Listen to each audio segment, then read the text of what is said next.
reason, my mic isn't working either. Good evening, good evening, good evening. I hope you can all hear me okay. So apologies about that. My mic was having a funny moment.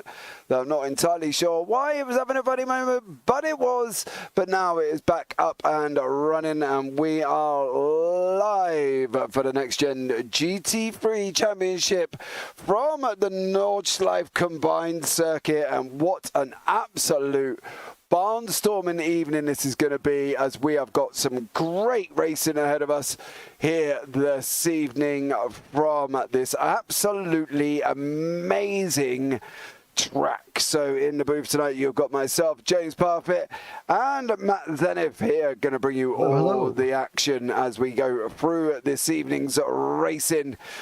Well, guys, what have we got in store for you? Well, you know, just to top it off this evening, we've got a 2-hour endurance, and we have a track with 174 corners at a total track length. That's actually wrong, that track length. It's just over 26 kilometers in length, and what an absolute amazing evening this is going to be. And well, one that I'm looking forward to, and I'm sure Matt is looking forward to it as well. It's going to be a great night of racing. So what is the story in the championship currently at the moment? So in the gold class, as you can see at top there, we've got Tom Dadswell at the top with Mark Fletcher right behind him on 224 points. There's a 14-point gap difference in the gold classes. Now, Carmelo Metello can win the championship tonight. Yes, he can. But yes, he can. Why can he win the championship, Matt?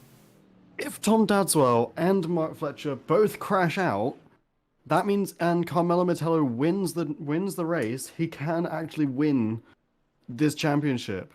So there's currently a 3-way battle, James. Yeah, he can. It's not just Dadswell and Fletcher. Like, we gotta hold it up for Metello. Well, yeah, it's a big shout out for Metello. It's a long shot that Dadswell and Fletcher are going to crash out, but this is Nord, so, you know, anything can happen. Now we go into the silver classes. We've got Francisco Santos Pereira on 247, Adam Hedgecock on 215, and Samuel de Oliveira on 215. Matt, what's the story in the silver class currently? Obviously, Pereira doing a great job, currently 32 points ahead of Hedgecock and Oliveira.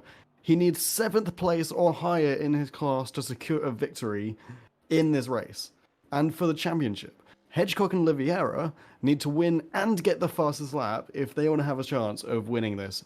Obviously, as we know, winning gets you 50 points, fastest lap gets you an extra 2. That extra 2 points could secure the win for Hedgecock or de Oliveira. And if all 3 of the top contenders crash out, Paul Scott could win.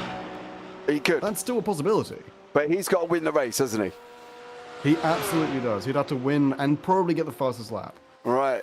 So in the bronze class, we've got Darren Doherty on 221, Baz Meacham on 211, Daniel Stimon on 196. And what's the story of bronze this evening then, Matt? So we got Daniel Doherty sitting there with a 10-point differential ahead of Baz Meacham. Darren Doherty doing an absolutely stellar job, coming out of the gates flying.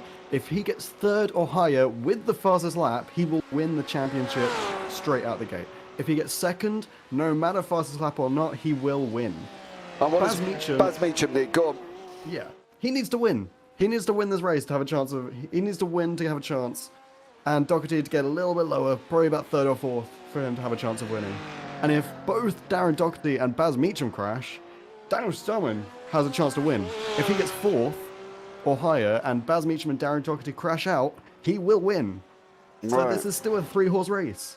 Right, okay, so in the Teams Championship, we've got Altitude Esports at the top, DS Racing on 417 and DRS Esports on 410. Now, realistically, those are the only teams that can realistically win this championship, okay? But there's a lot involved with the Teams Championships, and it does mean we'll have to tally the points up for each driver as we go along. So you are going to have to bear us with us on the Team Championships, because there's a lot involved, depending on who finishes where, because obviously Altitude Esports' Mark Fletcher and Tom Dadswell.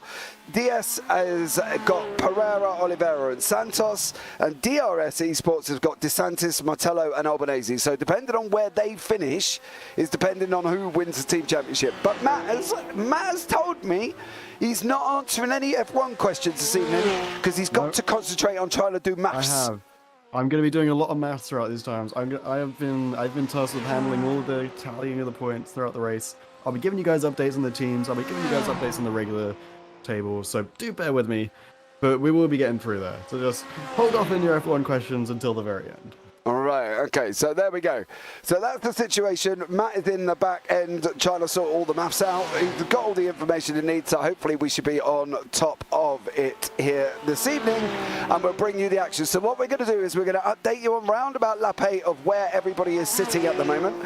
Then we're going to update you again on lap 13, and then we will update you at the end of the race of where everybody is, okay? So you're going to get 3 updates throughout the race, and the reason for this is basically we're going to wait till lap 8, because that's roughly around about what we're expecting them to, once they hopefully should have cleared their pit stops, we should be able to give you more of a rundown once it all circulates. So we'll give you a 1 on 8, 1 on 13, and then we'll give you 1 at the end. So much love, and hopefully we'll be able to keep you in the loop overall. So there you go. So, James. Well, you know, you've got to do the maths, mate. Got to do the maths. Yeah, that's my job. I'm here. I'm here to. Don't worry. I will save you. You can focus on the motorsport. Obviously, I know I've got the superior motorsport knowledge, as we saw last week, James.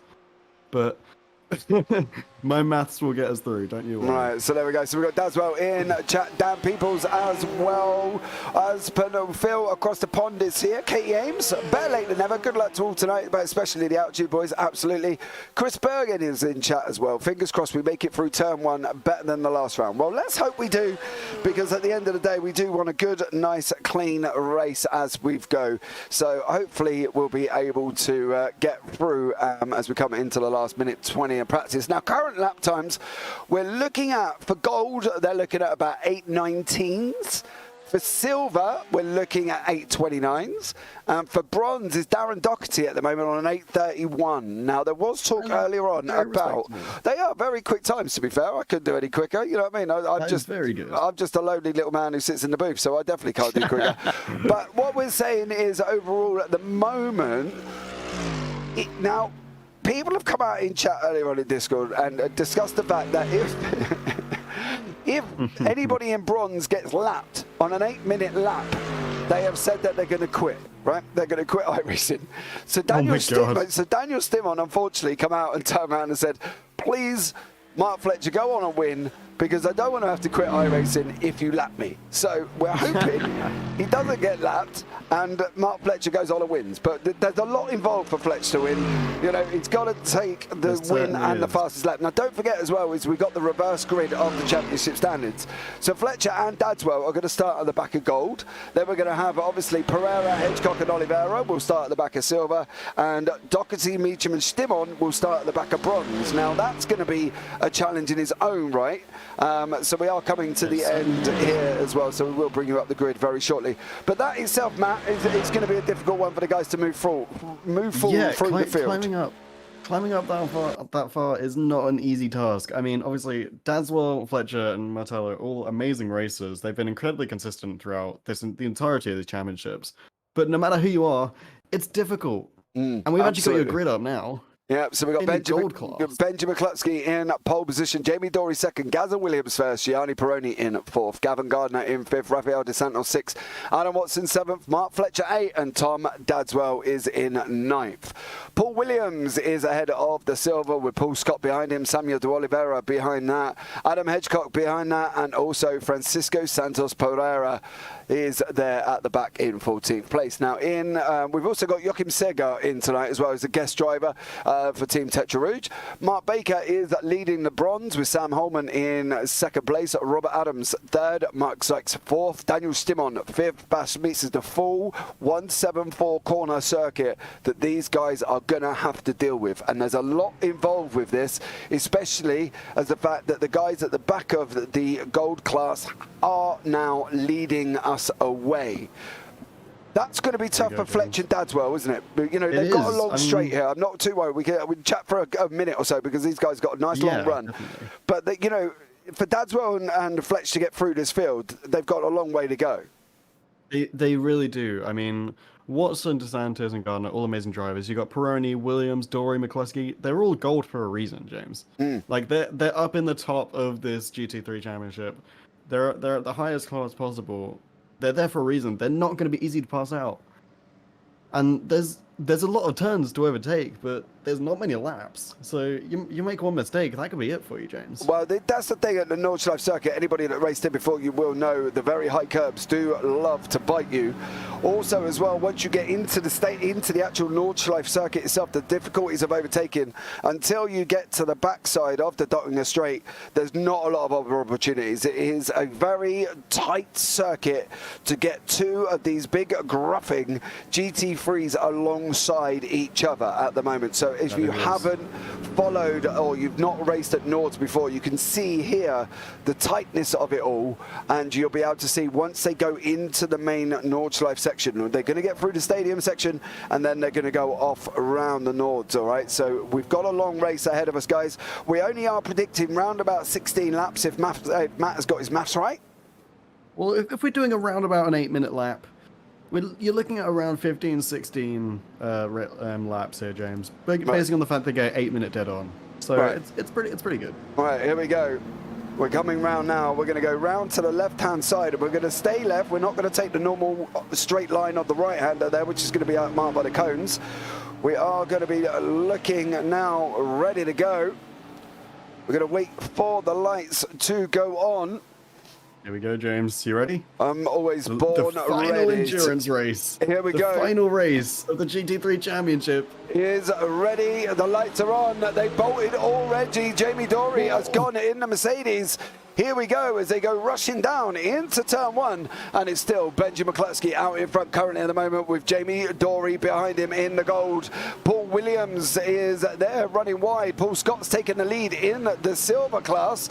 Mark Sykes has got the jump in bronze currently alongside Robert Adams, who's just gone up Mark's inside. So Robert Adams is now leading the bronze class. Paul Scott, Mr. Adam Hedgecock is fourth in silver with Samuel de Oliveira right beside him. Pereira's a little bit further back at the moment. He's still at the back of the field. Mark Fletcher is now mixing up. He's in 7th place with Adam Watson in 5th and Tom Dadswell down in 9th. Mark's got to go here. He can't hold back. He really does. And he needs to get to the front of this field as quickly as possible. He absolutely does. I mean, some of these turns could be absolutely deadly if you're stuck in a pack. Mark Fletcher, if he wants to win this, Dadswell being behind him right now has got to be an absolute grace from God. Because you've got to go quick. You've got to get past this pack. You've got to get out there so you can just drive yourself rather than other people. Absolutely. You've got to race the road, James. That's all he's got to do.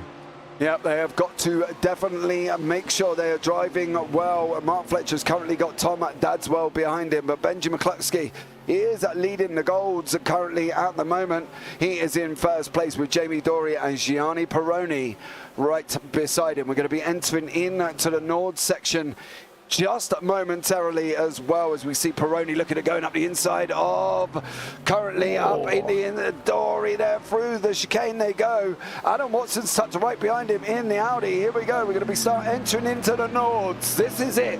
The There green we go, hell of this German circuit is underway, and let's see how they all pan out here with Fletch leading us off with Dadswell behind him. Scott is still leading with Adam Hedgecock right behind him. That's good. Oh, the Oliveira's down the back of the field. The Oliveira is down at the back of the field. He went off with Paul Williams and is down the back of the field. And this is how this one panned out earlier on here this evening. He's in the barrier as well. Heartbreak for De Oliveira. Yeah, that could be his. Slamming straight into the wall. That could be his championship done and dusted. Paul Williams now is in silver in 5th class. Robert Adams is leading the bronze. Don't forget, Baz Meacham has got to finish ahead of Darren Doherty. Pereira is still in 4th. Scott is now in 1st. He needs Hedgecock and Pereira to both go out, and then he can win it. But other than that, he's got a long way to back. But Mark Fletcher has still got Tom Dadswell behind him, and these guys are leading down to the right hand. And now I would bring you up the corner names, guys, but to be honest, there's a lot of them, and also they're all in German, and I don't really know German. I can tell you where the carousel is, and I can tell you that when they go onto the Donder Straight, but other than that, there's a lot of them after that, all right? I'm not going to lie. There are a lot of turns here, guys. Yeah, so they are going to have to, you'll be all right. Can you show us again? Nxtgen's in the pit. Oh, contact there for a he's gone round. Oh, no. That's DeSantis, the Mark Fletcher. Oh, no, Fletcher. DeSantis has just got to sit there. I will show you that, Thomas, very shortly. Oh, DeSantis. All the way down at the back of the field, and I will show you that from Samuel de Oliveira's point of view here as he went off track earlier on. There is de Oliveira, there is Scott. Oh, Oliveira went on the outside, and unfortunately it was no way. That was Paul Williams, sorry, and unfortunately from that point of view there was nowhere for them to go. Right, Mark Fletcher now is still ahead of Dadswell. The interesting thing for Dadswell is Paul Scott is ahead of him. Yeah, so we've got... It's going crazy, James. Yeah, we've got 1:55 on the clock here, Matt, and already there's been some changes that could cause problems in the championship. Exactly. I mean, we've only just started. We've already got Mark Baker and Paz Meacham in the pit. Samuel de Oliveira and Rafael Santos have been essentially taken out. And Dadswell has been overtaken by Paul Scott. Yeah. And Jochen Sager. This is bad. Dadswell now coming down to 12th. Yeah, but... Whoa! Oh, what happened there? I don't know, but he managed to hit car number 53, which was Mark Baker. I'm going to have a look at that again. That was very bizarre. Yeah, what happened? Maybe, like, he lost a rib down there. Yeah, it looked like the back end of that Audi went light and into Mark Baker, who's just minding his own business. And both into the wall. Both into the wall, and that is it done for them. Right. Where we at? Dadswell's had a situation as well, James. He's down to 16th. Oh, no. What's happened? This is crazy, James. We've only just started. I was He able to went get off, at least a few laps in. No, he went off track. This is where Tom Dadswell, he got caught up with the DRS. He's bounced over, and then he's run off. But then, of course, he's now dropped all the way down the order into 16th place. So he's dropped like an absolute stone. Yeah. And at the moment, there's no notifications as to why, but I can tell you where it starts. It's about here. Goes in wide. There goes one position. There goes. Oh, his car does not look good. I've got to be honest. Yeah. That's he must have taken some damage, James. Yeah, I think so, mate, because he is not looking too clever in that BMW, and that slight tap from the DRS guys has made his car loose. He'll be looking at an early pit for Tom Dadswell then. Well, Dadswell's got a long way to go, mate, and at the moment... Yeah, he does. Look at his steering. Look, his steering's gone. Oh, God. Dadswell's steering's gone. Fair play to him for keeping racing, though. He's doing pretty well. Yeah, but the problem is he don't want to tow, because if he tows, it's about a 9-minute tow. Yeah, he loses so a lap. Time. Yeah, Tom's got damage from those such curbs. Yes, he has. Williams now has got Fletcher right behind him currently. Joachim Sager is chasing down Paul Scott. Adam Hedgecock is in third. He's ahead of Pereira in the bronze class at the moment. It's going to take for Darren Doherty to crash, because Meacham's in the pits with a 9-minute tow. Darren Doherty's got to crash. Either that or Daniel Stimon behind him has got to gently NASCAR love tap him. But I'm sure that won't happen. I mean, yeah, it's just not good. We could be looking at a Daniel Stimon win here.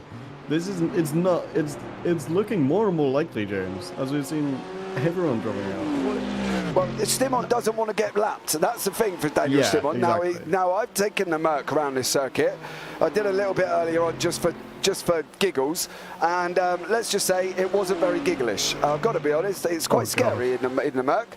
So Daniel Stimon has got a lot of work on his hands to try and sort that out. But Benjamin McCluskey is now in second place with Adam Watson leading the way currently. Now, do you remember what we said earlier on, guys, about where these drivers, I was going to call them geezers then. Yeah, these geezers. These drivers. I thought I was commentating on a London football match for a minute. Bear with me. Oh, the geezers got to get through. So Mark Fletcher now is down the Darting Road. This is where the overtakes have got to happen for Fletch. He knows Dadswell's going to have damage. Dadswell's is all the way down in 9th place. He's got to get back to the pits as Tom Dadswell. And Yes, Fletch now has gone 4. He's got past 1. And he's got past Jamie Dory as well. So that is Fletch up into 4th. He needs the win and the fastest lap. We know that already. He's got to do it. Right. Into silver. Joachim Serger, as I say, is a guest driver for this evening. He is now leading the way with Paul Scott. Adam Hedgecock is ahead of Pereira, but he's not far enough ahead of Pereira to make a difference on the standings. Pereira's got to have some major dramas for this to take place. Daniel Stimon has cleared Darren Doherty down the Dottinger, but unfortunately, unless Darren Doherty crashes out, Daniel Stimon cannot win. Let's just clarify that.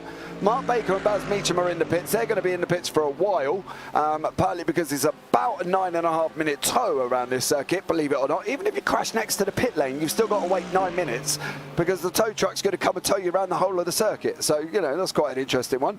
I'd be more interested if we can get the tow truck on track, Matt. That would be really funny. I'd love that. Yeah, get the tow truck. I'd love to see the tow truck going through. Yeah, dragging the car behind him. That'd be quite amusing. So at the moment, Stimon is leading over Doherty, but he cannot win the championship unless Doherty goes and crashes out. So we are writing storybooks, guys, and I will bring you the chapters every time they happen. But at the moment, Pereira is still running. So Hedgecock can't win the championship as long as Pereira is still running. Pereira needs 7th or higher and is currently in 4th.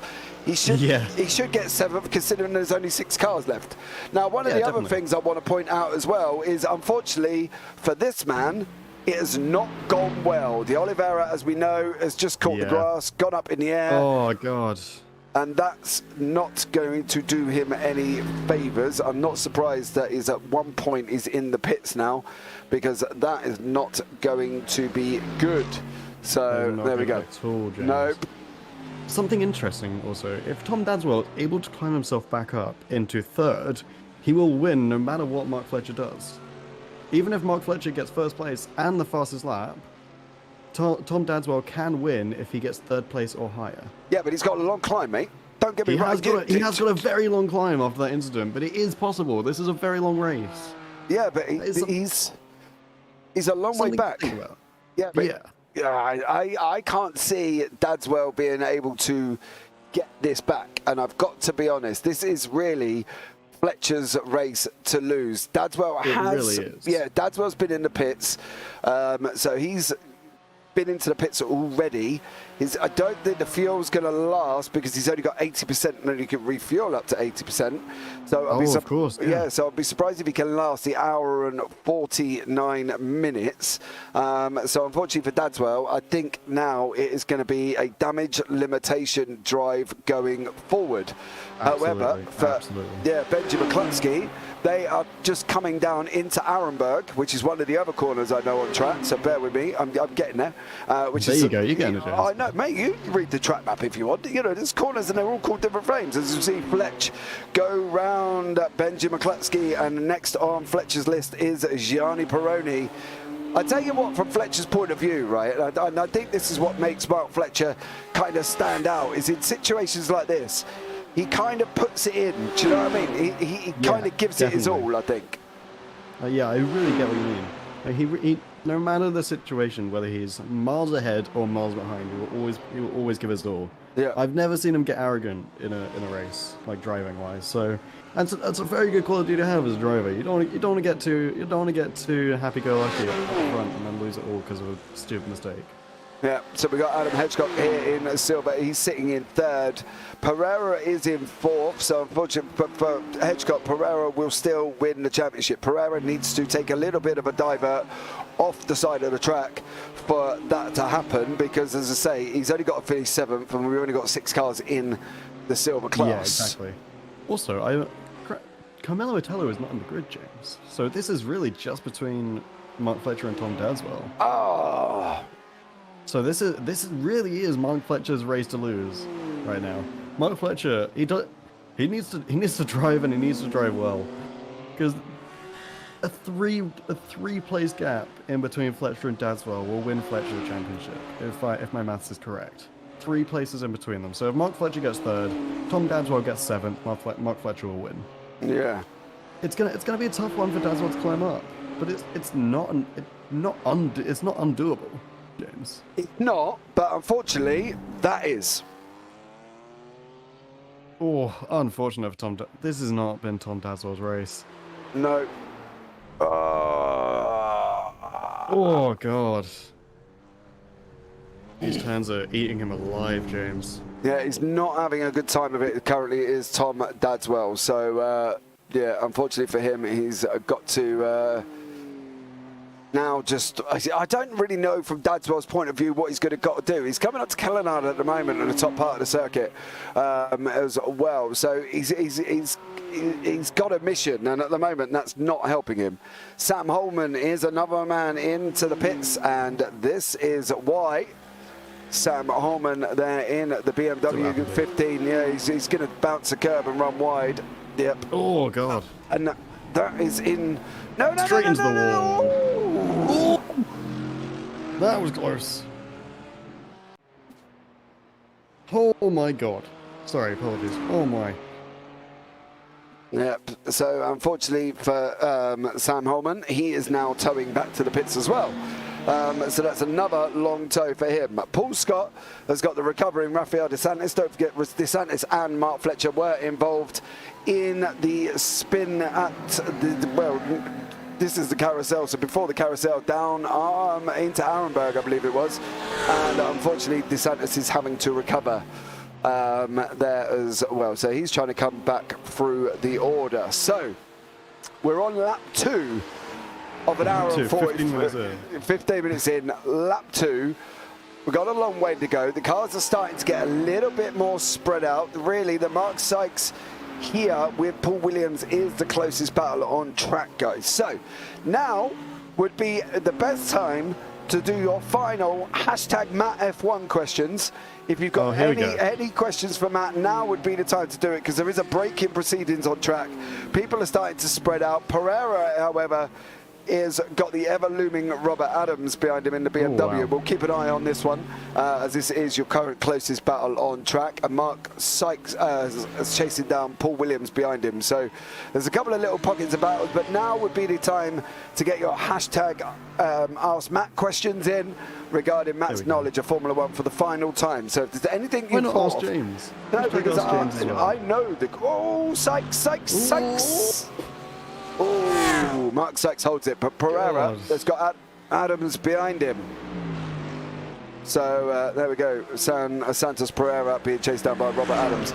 So Dadswell, get your questions in. Phil, get your questions in. And anybody else who can think of any questions within Formula One, ask Matt. And it starts about now for the next 15 minutes, because as I say, there has been a little bit of lull in proceedings at the moment, as these guys are coming on to the Dottinger now. They're in the left-hander of Klein's Carousel, which is this one here, which is also known as the mini carousel. So there we go. But I think this could be Adams overtaking him here, because he's got this long straightaway currently. So Matt, if you want to quickly do some maths about... That's literally what I'm just doing, James. Well, there we go. On it. I am on it. He's on it like my daughter eating gummy bears. So there we go. Joachim Segar has now got Rafael DeSantis, who's going to pass him on the Dottinger as well. So this should be DeSantis' position, and it is. Gianni Peroni has got a looming Mark Fletcher from altitude behind him. So Mark there making waves currently at the moment. So we'll have to see how this one pans out. So let's see what happens. But Sam Holman has been off track, and this is what happened to Sam. He just caught that grass and he just ran. He just caught. The problem with that turn is you've got to brake you've got to brake as you go round the left-hander, and then you got the straight. So it's not easy for Sam Holman to be able to stop that BMW once it starts sliding. But Sam Holman there has gone and done. So that is really tough. Yeah. But just doing some maths here, James. You carry on, mate. Currently in the gold class, Fletcher, if the standings ended right where they were, Fletcher would win.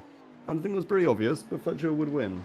Well, what's Dadswell's points? Dadswell's only going to get 13 points. Dadswell would get 13 and Fletcher would get 40, which would put Fletcher That would put Fletcher. I didn't get my tables up. Apologies. 1 second. No, he will put Fletcher in the lead. There's only a 14-point gap. Yeah, exactly. Fletcher would be at 264, and Dadswell would be at 251. So Okay. Fletcher would win in these standings. Well, we know Pereira's would win in the silver. Pereira is still winning. Yeah, and Doherty is still winning as well. Yes, exactly. And I'm just sorting out the team points. So Altitude Esports would get up to a whopping 557, I think. Let me double check that. 555 for Altitude Esports. Okay. That would be it's pretty good. It's a pretty good total. So where would DS Racing be with Pereira and Oliveira? Oliveira is down in 19th. So overall he's 6th in class. So 6th in class he gets 25. DS Racing would be at 552. 3 points behind Altitude Esports. Oh, okay. So it could be close. Exactly. And DRS Racing, unfortunately, would only be at 462. Yeah, okay. Fair enough. I'm just having a quick... 482, apologies, not 462. Yeah, I'm just having a chat to Sam Holman at the same time as we're talking. Sam's messaged me and just said, James, I've just lost the aero. He lifted at the wrong time, had dirty air, and unfortunately that's what put him round. He said he thinks he's done for the evening, but he might be able to get out, and his toe was about 7.5 minutes from where he was. So there we go. Breaking. So unfortunately he's got 50 seconds left of his toe. He's going to see what the damage is after that, but he's got 7.5 minutes of toe as Sam Holman after his incident. That wasn't the analogy I was expecting, but gummy bears work? Yeah, of course they do. There are others. You know, Katie, you clearly haven't watched me enough to know that I have a pocket full of analogies here and all sorts that I could bring you regarding, you know, cutting your nose off faster than a plastic surgeon does on Kim Kardashian. You know what I mean? They can all come out. I'll tell you that much. That was pretty good. I know, Becky. No. Baz Meacham. Baz has come back out. And this has happened. So he's coming up round the carousel. No, Baz. But also this one is even more important. Ooh. This is, he might have got away with this. This is the entry into the Nords. This is the first sector. Adam Hedgecock. Keep it out of the wall, bud. Keep it out of the wall. Keep it out of the wall. Right, okay, so he's safe. Ooh. But Baz Meacham does not look comfortable. Sam Holman has just left the pit, so it's really now how that BMW feels. We're going to have a look inside the cockpit and see how he goes. He's looking a little bit slidey, but it looks like... a little bit. Yeah, he looks like his steering's pretty much... He looks mainly fine, though. It's not like terrible.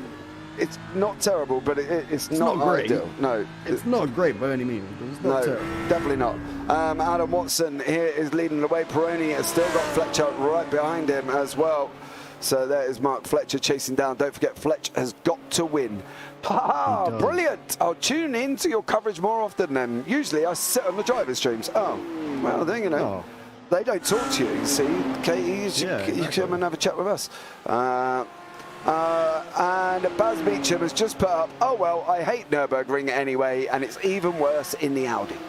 So Baz Meacham clearly is not a lover of this track. Now, Mark Sykes has got currently Paul Williams in front of him in the Audi. Now, obviously, if Mark is faster than Paul Williams, he's able to get past him. But obviously, judging by the Audis, Baz has turned around and said that he does not like it. So let's see if I can get Baz in and we can have a quick chat with him. For Baz Meacham. Also, one thing I should mention, James, while you're trying to get Baz in the chat, I noticed Santos, a member of DS Racing, is not racing today. He's not in the grid. No. If Santos was racing, they would actually be ahead of Altitude Esports. Yeah, now that's the thing. One of the things that really didn't get, I haven't seen in the rules, is whether or not free drivers will score points, or whether or not they need to nominate. Now, the reason I ask is some teams in other leagues, basically when 3 drivers are in the team and only 2 in others, that they only need 2 points. 2 of the drivers are the only ones standing. So here we go. This is the team situation. Maximum 3 drivers per team. Only the top 2 will score points. So it wouldn't have mattered if Santos was here anyway. Okay.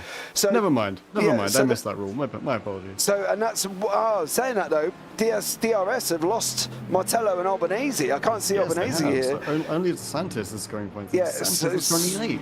So the only top 2 scorers there as well.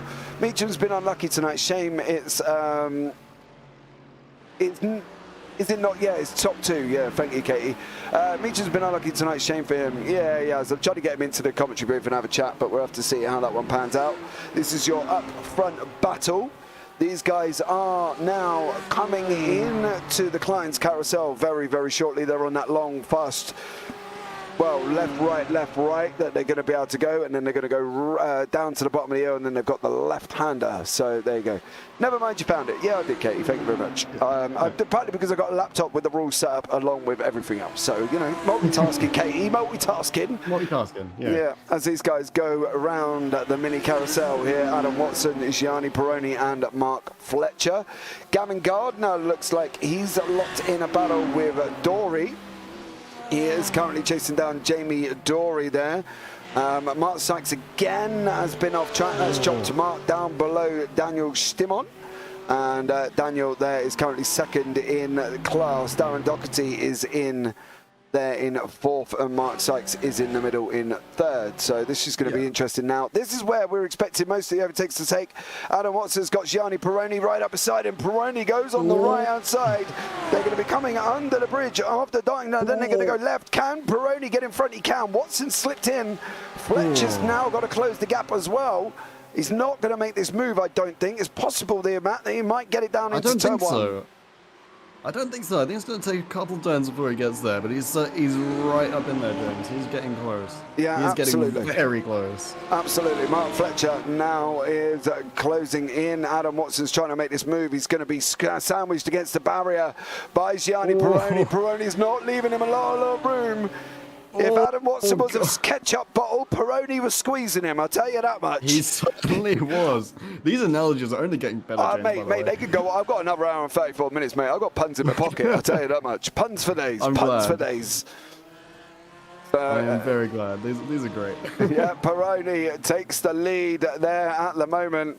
And Adam Watson and Mark Fletcher right behind him. Don't forget, Fletcher has got to win with the fastest laps. And let's have a look currently at the best lap times of the drivers. So this is their best lap times, and Mark Fletcher's got it. 8:17. Mark Fletcher does have the fastest lap by a long shot as well, by almost 2 seconds. Yeah, he's going to have should get the 2 points. He just needs to win now, because Dadswell was all the way down in 9th, and that, as we know, that's not going to quite work out. So no, I believe it will. Actually. Let me do some quick maths for you. Yeah, Dadswell's not going to win. That's what I mean, because Dadswell down in 9th is going to get 13 points. He's got a 14-point gap. That's 27.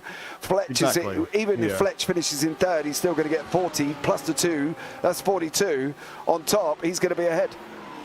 Yeah, exactly. By 5 points.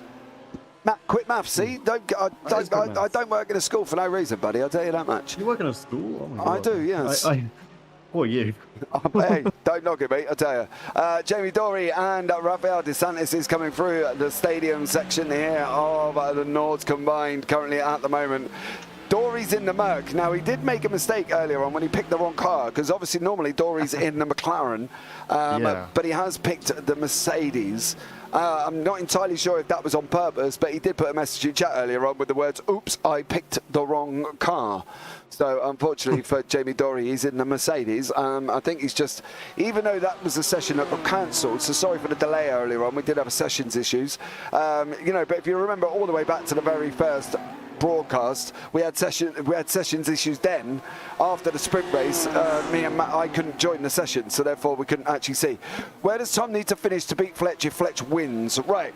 So Tom needs to get higher than 4th. Higher than 4th. Yeah, he's got to get higher. Higher than 4th, isn't he, Matt?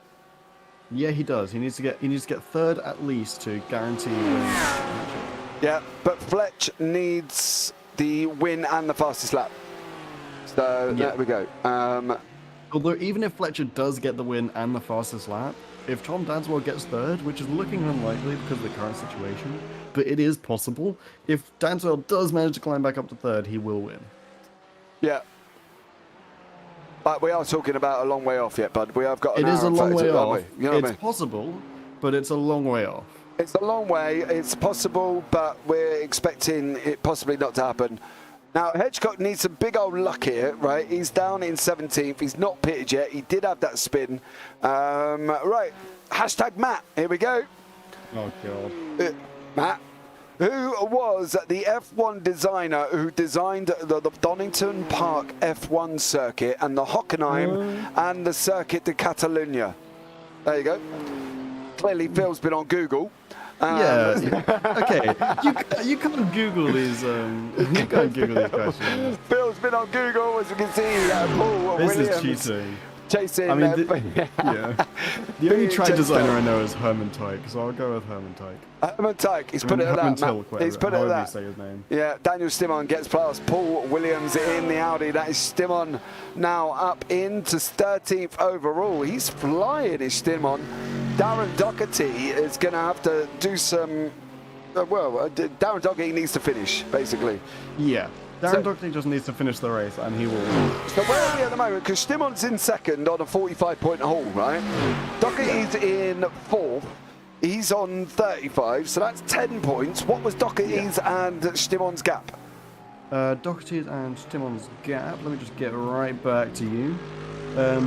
I clicked on the wrong table, my bad. Doherty and Stimon, that is a quick maths, I can't read. Not 25. I Oh, believe. okay, so it's not going to matter. Doherty still needs to go down a little bit more before Stimon can win. Yeah. Watson is still trying to chase down on Gianni Peroni. They are coming up the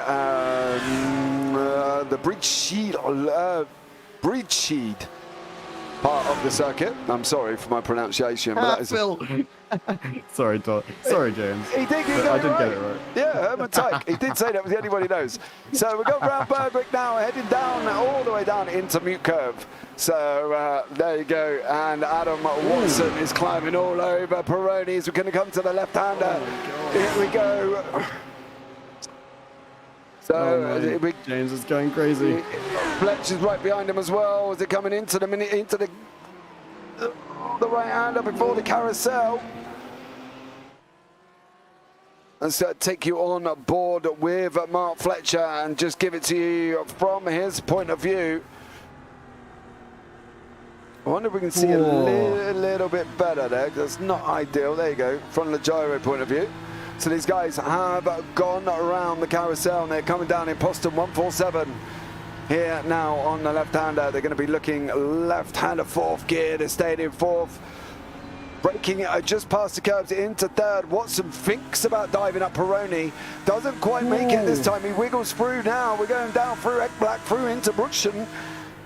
And then into the left-hander here.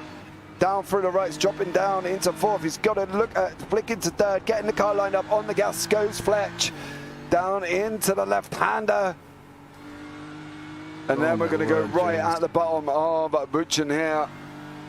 Double right-hander. This is close. Mate, This is going to be mate, really if you've close. ever driven this circuit, you would know how hard it is. And if you're in the Audi, it's even harder. Yeah, the quality because, of these drivers. Yeah, is because these incredible. curbs are killers. The BMW, as we know, literally eats the curbs and can ride them all day. The Audi can't. It bounces. It has taken Watson a lot to be able to do what he's doing at the moment, because it's one Watson touch of the is having- curb and it's all over. Yeah. Watson is having a barnstormer of a race so far, James, and we're only 4 laps in. Yeah, and 127 on the clock now. Fletch is closing up on Watson. We're going to go wiggling through, coming into the right-hander. Then we're going to go down again into third. Going to get the car lined up on the accelerator. We go. Going to let the car drift a little bit right. Coming into the mini carousel now. Left-hander drop in on the gas. Fletch was a little bit late. He got a little bit flicked up by the carousel. And then we're going to come round the right-hander of Galganguf before we go into the Dottinger straight. Here we go. This is where it's all going to happen. All going to happen with these 3 cars. You can see there, all 3 on your screen at the same time. Watson's closing, Fletcher's closing. Watson's going to be looking at making a move to the right-hand side very, very shortly. It's got to go right. Peroni's not giving him the inside line. Whoa. Here comes Watson. Move, Watson's on the left-hand side, coming down the Nxtgen now, under the bridge. Don't go side by side. Don't go side by side. Fletcher. Whoa. Adam Watson Retakes the lead here this evening. So Adam Watson takes the lead currently at the moment. Gaza Williams looks like he's locked in a battle here, trying to chase down Benji McCluskey currently at the moment. And the fastest lap times have been put through. There's the laps. Watson's got it on an 8:17.5. Yeah, but see, the thing is with that, Matt, is, right, I wouldn't overly worry about that too much at the moment because obviously Fletch is still beating Dadswell, and Dadswell is currently down in 16th overall. I mean, yeah, even without the fastest lap, Fletcher would win currently. We've got to think about that there. But then again, also, Adam Watson has an absolutely amazing lap right now. An 8:17.53 is incredible. Absolutely. There's another question for you from Phil. Hashtag Matt. Why was it not completed? Baz Meacham, come and have a chat with me in the booth anyway. What are you up to? Come on, Baz. Come and have a chat. Sam Holman, front end felt horrible. That's me done, says Sam. And then he puts a lovely comment after. Thanks for great commentary this season. Looking forward to the next one. Oh, so nice, there we Baz. go. Mark Baker's jumped back into the pits as well. He's not having a good time of it. Samuel de Oliveira has also gone off again. Robert Adams is in the pits, but I think that's under his own fruition. It is. So Robert Adams is in the pits. So Baz at Meacham, unfortunately, what a barnstorming championship Baz has had. Where will Baz finish up now if the championship was finished where it is currently? He's obviously in 7th, so he's going to get 20 points, I believe. He will. So currently, Baz Meacham is sitting at 211 points. If he gets the 20 points from sitting in 7th, he'll end the race with 231. Daniel Stimon, in his current place, will overtake, because he will currently get 50 points. And he's currently in Peroni's off. Peroni's off. Run wide. Peroni run wide on the exit of the chicane before you go into Nords, and now Fletch is into 2nd. Here we go. Fletch is now on for a 45-point haul. Dadswell's on for 13. Dadswell's got to be praying and hoping something goes horribly wrong here with the drivers in front of him. I'll tell you that much, because he's not going to win this otherwise.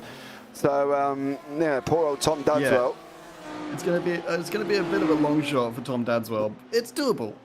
Let's not get it wrong. It's not doable, Matt. Not a Nords. With an 8-minute lap gap, it's not doable. Not a Nords. It's a 1:11 gap at the moment. 1 minute 11 Let me have already. faith, James. No, Let well, me have faith. you can carry on. I will just be realistic from a driver's point of view. So there we go. Unfortunately, I don't think that's going to be done. Yeah. I think this is going to be Fletcher's to lose. Go on. Baz Meacham is guaranteed at least 3rd place. So Baz will finish 3rd anyway. At least 3rd. Okay. Yeah, and if Daniel Stimon does crash out or have a bad race, he will stay in 3rd. Right, okay. Baz Meacham needs, I believe, let me take a look at the gap here. I didn't take a look at the gap for Daniel Stimon. The current, so if, let me, give me 2 seconds. You carry on, I'll have a chat anyway. So Tom Dadswell's just cleared Mark Sykes there. Mark moved out the way and allowed Dadswell through. So Tom is back up and running in the BMW and has now got Paul Williams, 2 minutes 18 on the clock. I think it's going to be interesting. The more interesting things we're going to have is as we get towards the end of the race. You know, we've got 1:23 on the clock at the moment. Adam Watson's out in front with a 7/10 gap over Mark Fletcher. So Adam from Altitude Esports Blue, Fletch from Altitude Esports.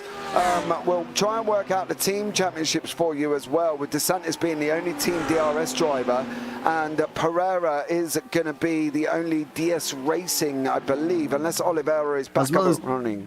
Oliveira, I believe, is still up and running. Correct me if I'm wrong, James. No, he is up and running. He's not looking too comfortable. If he still gets lost in his class, that's still 6th place, which is a good amount of points for... 25, yeah. Yeah, still a good amount of points. That would currently put them to only 3 points behind Altitude Esports. What, is that completed now, where Fletch and Dadswell are at this moment in time, is it? Yeah. Oh, okay. So it's still pretty close. Where will Altitude Esports Blue be? LGD Sports Blue, if you give me 2 minutes. Also, I did check on Baz Meacham. If Daniel Stimon drops to 4th in the bronze class, which is the current lowest place with Holman, Baker, and Meacham out, and doesn't get the fastest lap in the bronze class, they will tie. So Yeah. it is possible that they tie for second. Now, one of the things we're going to have to look at is Baz Meacham has said he's off his PC, unfortunately. He believes he won't get points because he didn't see the checkered flag. Now, Well, I'm in just... that case, then he is guaranteed third. Yeah, I'm going to have a read up on that. Just because obviously we can't obviously see the checkered flag if he can't continue. Exactly. But his point situation...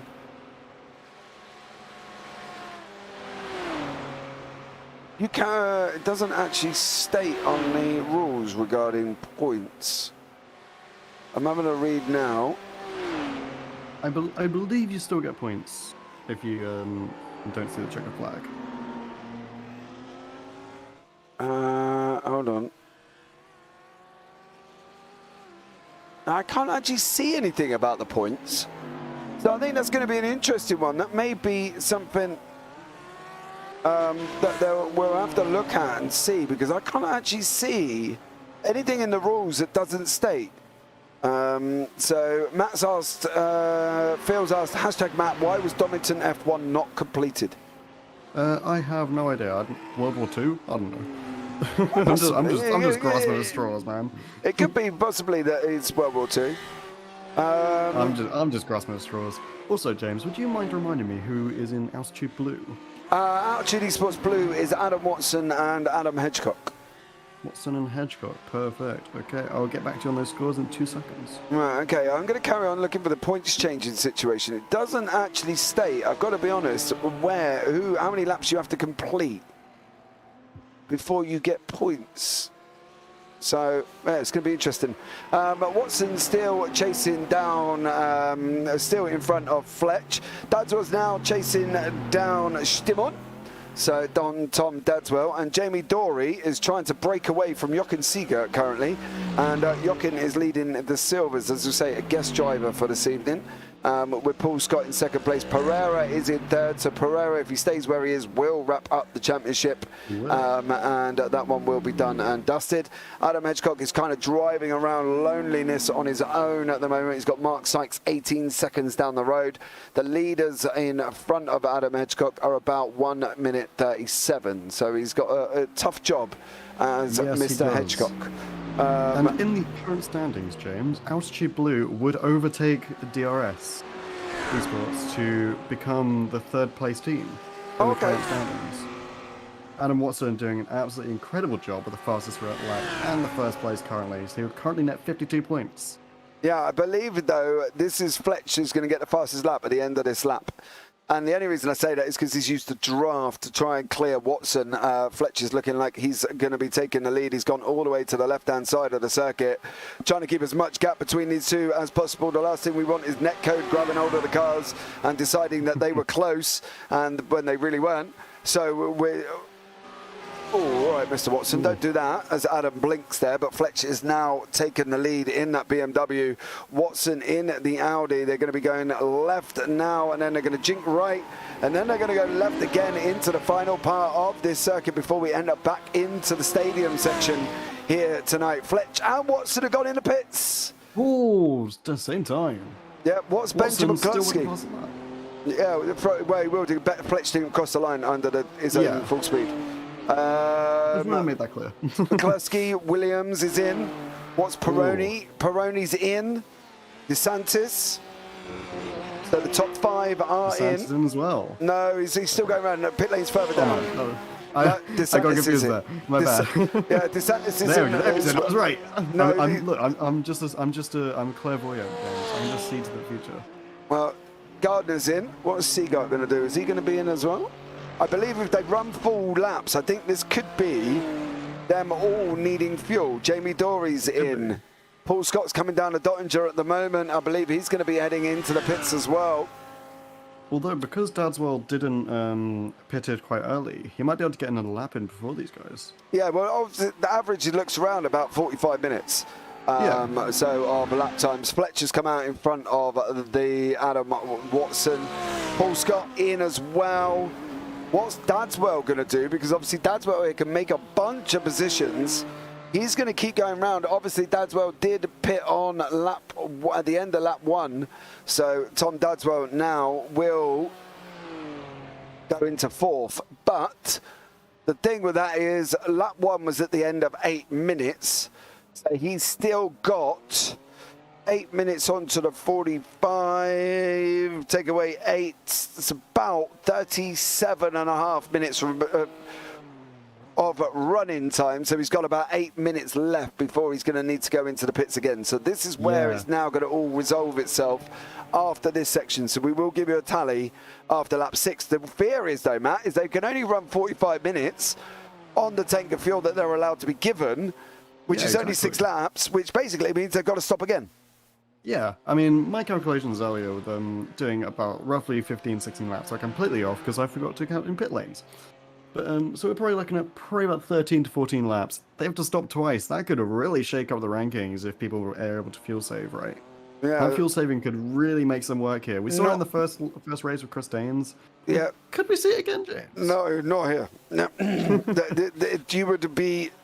You could probably lift and coast for a little bit, but whether or not you could full release clutch is a different story. So yeah. I think from that point of view, it's going to be tough, but we'll have to see how this one pans out. We'll wait. But the main man and mover at the moment is Tom Dadswell's in 4th, right? So Fletcher's got the lead. He hasn't got the fastest lap at the moment. So this is the minimal position that Tom Dadswell needs to be in to take this championship, right? He needs to be... Currently, right now, Tom Dadswell would win. Yes, where he is, because Tom is on a 35-point haul. Fletcher's on a 50. And that's still not going to be right. Dadswell gets 35 points, right? So add 35 to Dadswell, and then 50 to Fletch. That's a 15-point gap, and Fletch had a 14-point gap going into this round. So Fletch is still going to win by 1 point. Let me check. You carry on doing maths, Matt. You carry on doing maths as we watch Benji McCluskey trying to chase down Gavin. Right, I am right. Yeah, I thought I was. Quick maths. These guys will be entering in to the top part of the Nords very quickly as they go around the left-hander. Before you drop in, you get a sense of a feeling when you enter this part of the circuit. I don't know if anybody else gets it, so please correct me if I'm wrong.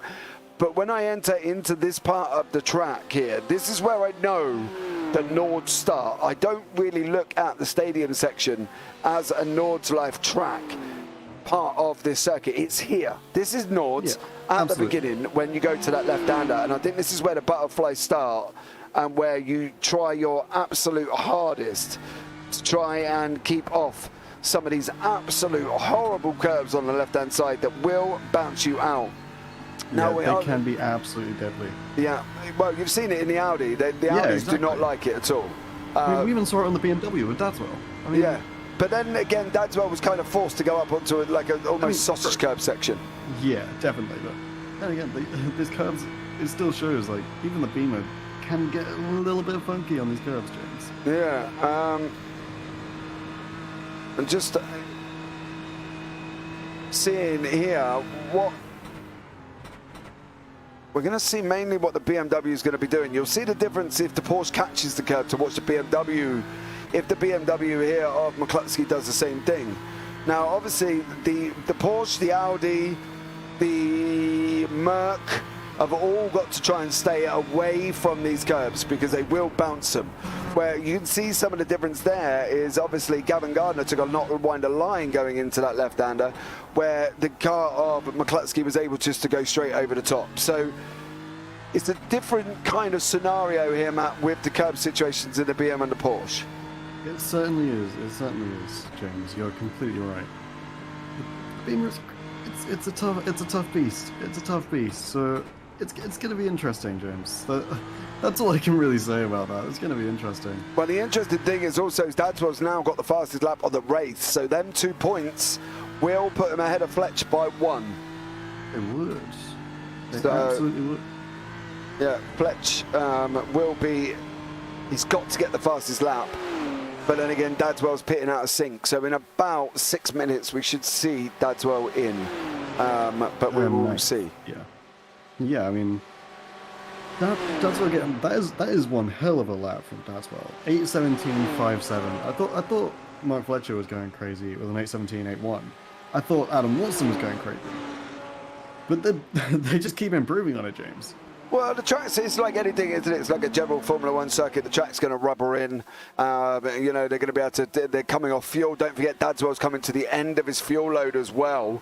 So while Dadswell is looking quick on the 8:17.5, obviously Fletcher's sitting currently on a last lap was an 8:20, but Fletcher's sitting with a full dose of fuel, where Dadswell's running on I'm not going to say fumes, but he's got some left that's going to be able to get him to the end, because he's been running now since lap 1. So if we take away 8 minutes off that puts us down to about 34 minutes, he says, trying to do quick maths, 41 minutes.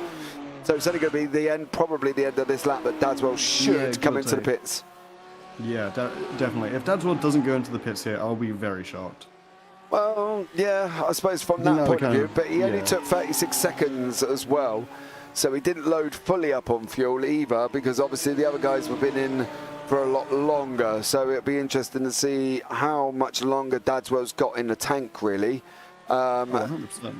to see whether or not he goes further on. Now, so Matt, run us through the current standings in gold, silver and bronze. Where are we at? So the current standings would see Fletcher take the victory. Actually, wait, the first lap, that would be Tom Dadswell would take the victory, being 1 point ahead of Mark Fletcher. 1 point, James. Yeah, that's all it would be. 1 point. In silver, let me take a look here. In silver, Pereira would take the win with an absolute barnstorming victory. Hedgecock, unfortunately, not having the racing needs currently. If Pereira does crash out, it's possible for Hedgecock to win, but it's looking unlikely. And for the bronze class, Darren Doherty would take the victory. He is sitting in 4th at the moment, so it's... But unfortunately, with Baz Meacham crashing out, it's looking unlikely that Daniel Steinman would be able to take the victory there. So Darren Doherty would be your bronze class winner. Right, okay. Well, we'll bring you another points update later on as well. Guys, why don't you let us know while you're in chat what has been your highlight of the season. I can guarantee mine was the unfortunate Road America 16-car pileup. Yeah, I was just about to say that, James. The 16-car pileup was a most eventful. Also, as well, was the battle between Dadswell and Fletcher at Silverstone. I think that was a good one. Yeah, I think that battle was absolutely incredible as well. Another one that's good to mention, Chris Danes' victory in the feature race in the first race. Yeah. That was the fuel saving from Chris Danes there was very smart. I think that's a bit of an underrated one. Yeah? Yeah. Okay. Fair enough. I think that was a bit of an underrated win by Chris Danes. All right, so let us know in chat what was your favourite race or your favourite event or anything like that in this season that you've liked. So let us know. Dadswell's in the pits. There we go. Now, the question is this is where we need him to finish, where he needs to file out now, is whether or not he's got the gap. He's not even in his box yet. Yeah, it doesn't look like it, James. And Peroni's going to be going through him, so that's now down into 5th. DeSantis is far behind. Yeah, DeSantis is coming down. That's going to be 6th. Dory's going to be looking at moving as well. Dadswell's still stationary. Here comes Dory. Here comes Gardner. Here comes McCluskey. That's Dadswell back down into 9th. And Dadswell's going to have to go again as well in the pits. Now, where will Robert Adams file out? How will he do in conjunction with Tom Dadswell? Tom's taking tyres there. His BMW's up in the air. Oh, yeah. He's going to go past Joachim Siegert's going to go past possibly Paul Scott. Dadswell still stationary. Down now into 11th. Scott's going to go past him. De Oliveira's in the pits. Obviously, he's out of sync currently at the moment. Stimon, I don't think Stimon's going to get him, but Tom Dadswell now back down to 9th in the class and 12th overall. So what we're looking at the moment is still a Fletch win. Yeah, definitely. What we're looking at currently is definitely a Fletcher win. Dadswell is going to have to pull off the race of an absolute lifetime. If he wants to even have a hope of winning this. Yeah, I'm just trying to do some quick maths here at the moment. I can't see where Dadswell's going to be able to make the time up. I think from his point of view, I think the season went at that specific moment when he crashed into earlier on into DeSantis, which Yeah, I think that was it. I think that might because there's not a lot of time in between Mark Fletcher's and Tom Dadswell's laps. There's only a few seconds, and when you're that far behind, it's not like you're not getting much time each lap. And considering every lap is 8 minutes, there's not a lot of laps. James. Oh. Was there room left? That's going to be the question on the lips, and this will go to the stewards after. Yeah, so I think this will definitely be a stewards kind of issue. Yeah, they're going around the right-hander now. There's the gap. Fletcher's. Ooh. I don't know, James. Baz, my favourite moment was my first win in Imola. Yeah, fair play, Baz Meacham. Absolutely incredible. Or as I like to call it, Imola. Imola, yeah. Tom talking about as if he's at the dentist there as well. Baz Meacham. That was a great race by you, by the way, in Imola. I have to say that was a very strong race. You're absolutely flying through that. Watson now up right behind Fletcher currently at the moment. Fletcher's got the bit between his teeth. He's got to try and open up this gap. You can see there, Fletcher up 7, Watson 5, DeSantis 1 in class, Seager up 5, Pereira's up 2, Adams up 2, Stibon 3, Sykes 1 and Doherty 3. So at the moment there as well, that is the situation in the losers and gainers of this race. Benji McCluskey, however, is having an absolute barnstorming battle with the Porsche Gavin Gardner. McCluskey's looking at going up the inside currently at the moment. Is he going to be able to make it stick? He is. What a move. Yep. Great offensive move there by McCluskey to overtake Gavin Gardner. Absolutely barnstorming battle, as I said. Waiting for Fletch to make a mistake or Adam to try and take him out, or to take him out. Well, that's where you're a bit optimistic there. I think that's a little bit, Yeah. But the big thing is, you can see it on this track. Anybody that knows Nords, unless you're going to concentrate, let me rephrase that, right? You've got to concentrate for the full 174 corners.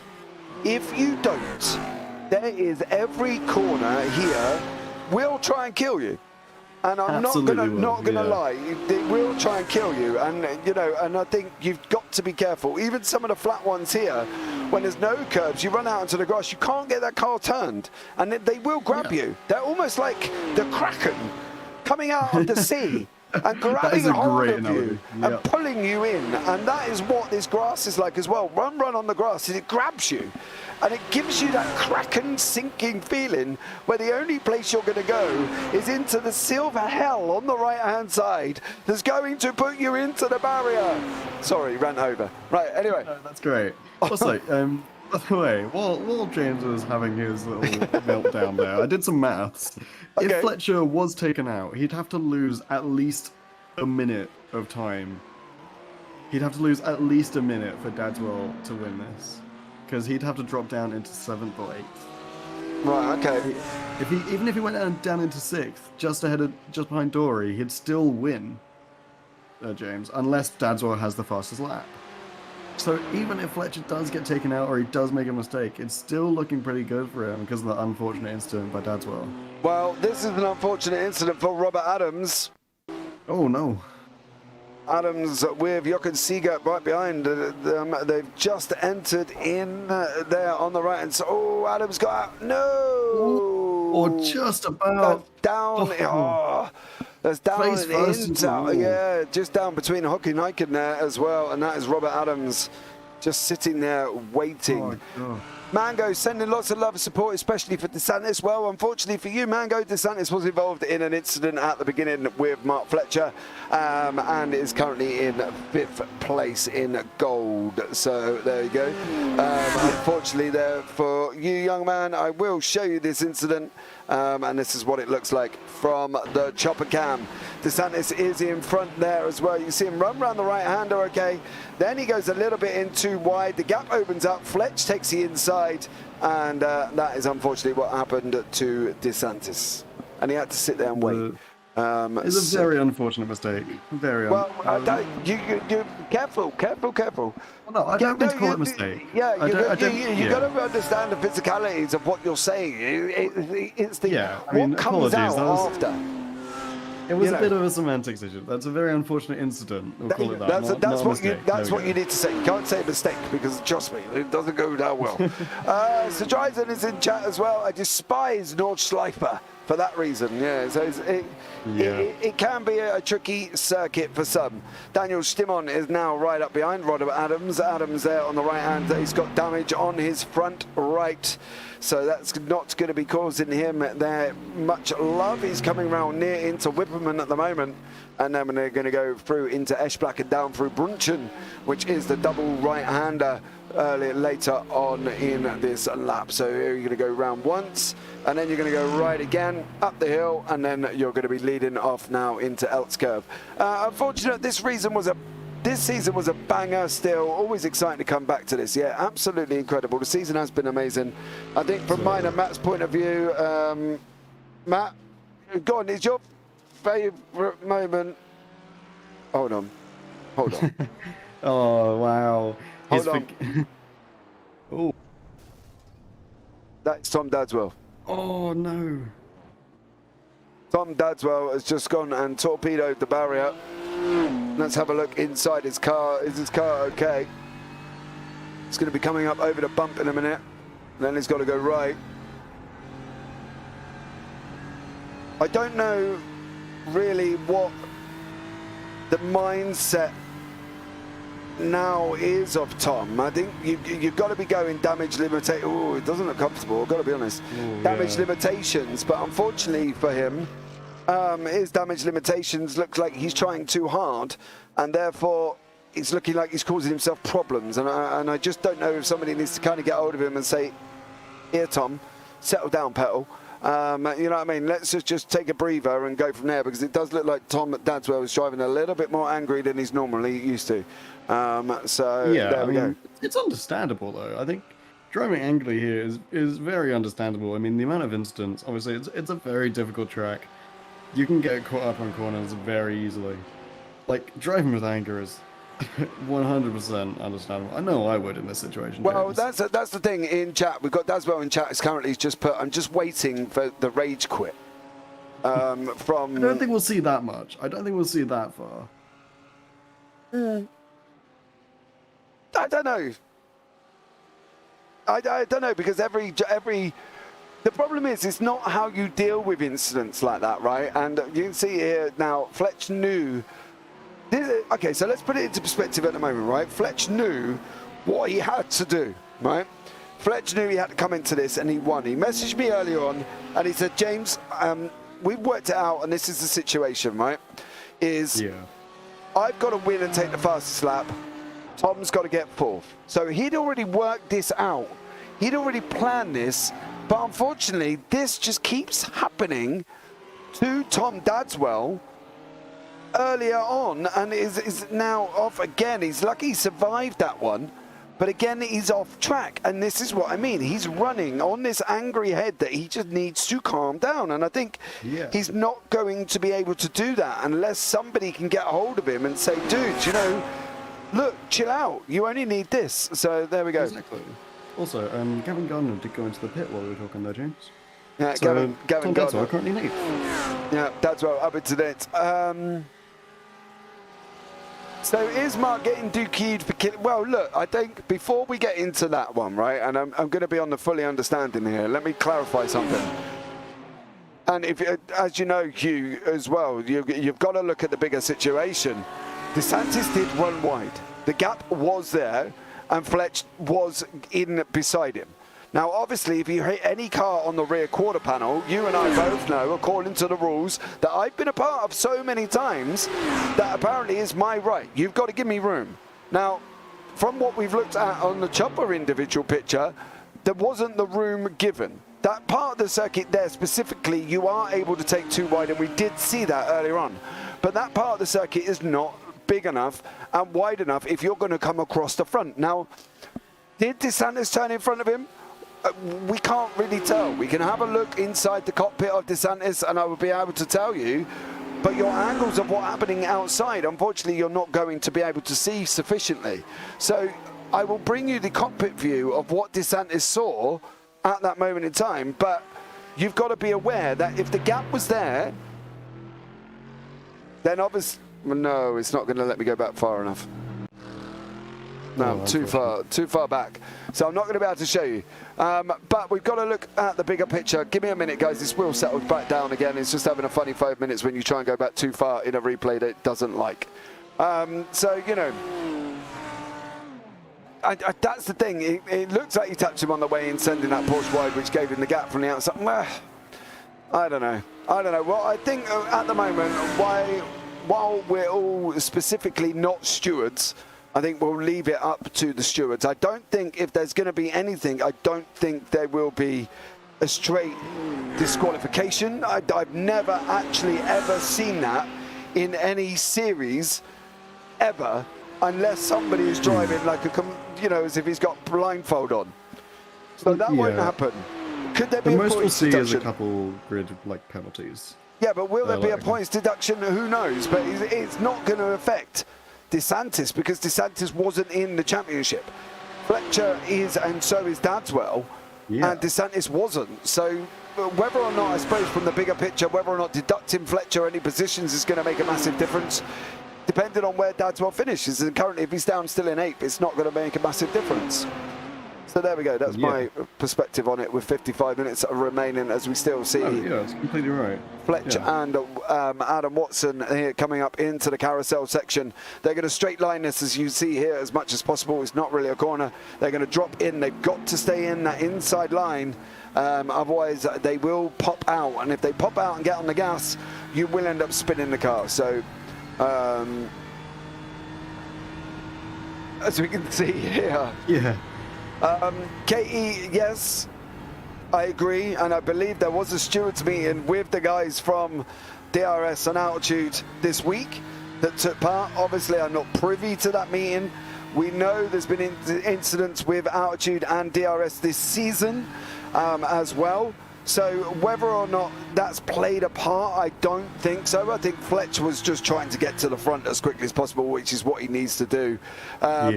But at the same time, that I am aware that both teams were called in to the stewards, and currently the fastest lap is not with Tom Dadswell or Mark Fletcher, is currently sat with Adam Watson. So there's been meeting. What the outcome of that was, you know, as I say, it's got nothing to do with us. Maybe the teams were told to chill out a little bit because they have been a little bit overzealous this season with each other. So I don't know, Matt. I don't know. I mean, a little bit overzealous. I mean, there have been some situations that could have been avoided, but then again, I mean, racing is as racing does. You know what I mean? Yes, Katie, there was, but also can't comment as unsure. Well, that's the thing. I can't comment. That's the thing, Katie. I'm not sitting here saying, like, you know, I was in the meeting because I worked. Why don't you know everything? Because I'm not. You should know everything, Jay. I'm not Mystic Meg, and I don't have a crystal ball, unfortunately, and I was not privy to, I believe, as to say, DRS and Altitude Esports in the stewards room. I can't answer you, Katie. I'm sorry. I literally genuinely do not know. And normally I would tell you if there's anything exciting going on in the background, because that just, for a story, that makes it unbelievable. But Adam Watson is now on the Dottinger behind Mark Fletcher as these guys are coming down. Is Adam Watson going to be looking at making that move? That's going to be the question on whether or not he's going to stay. Well, he's blinkered, which is not helping. But whether or not he's going to stay there is, well, he's going to pull out to the right-hand side. And he's going to be looking at, is he going to be coming under the Dottinger Bridge, and is he going to make it through? Don't take this too wide. Boys. Oh, Fletch nips in behind him. Also, Watson does have the fastest lap now, Ken James. Yeah, Watson's what's taking it? that back. Yeah, 8-16-9-5-8. That's what I mean. Fletcher's got it, and Dadswell's not got it. So the only one that's going to get 2 points will be Watson.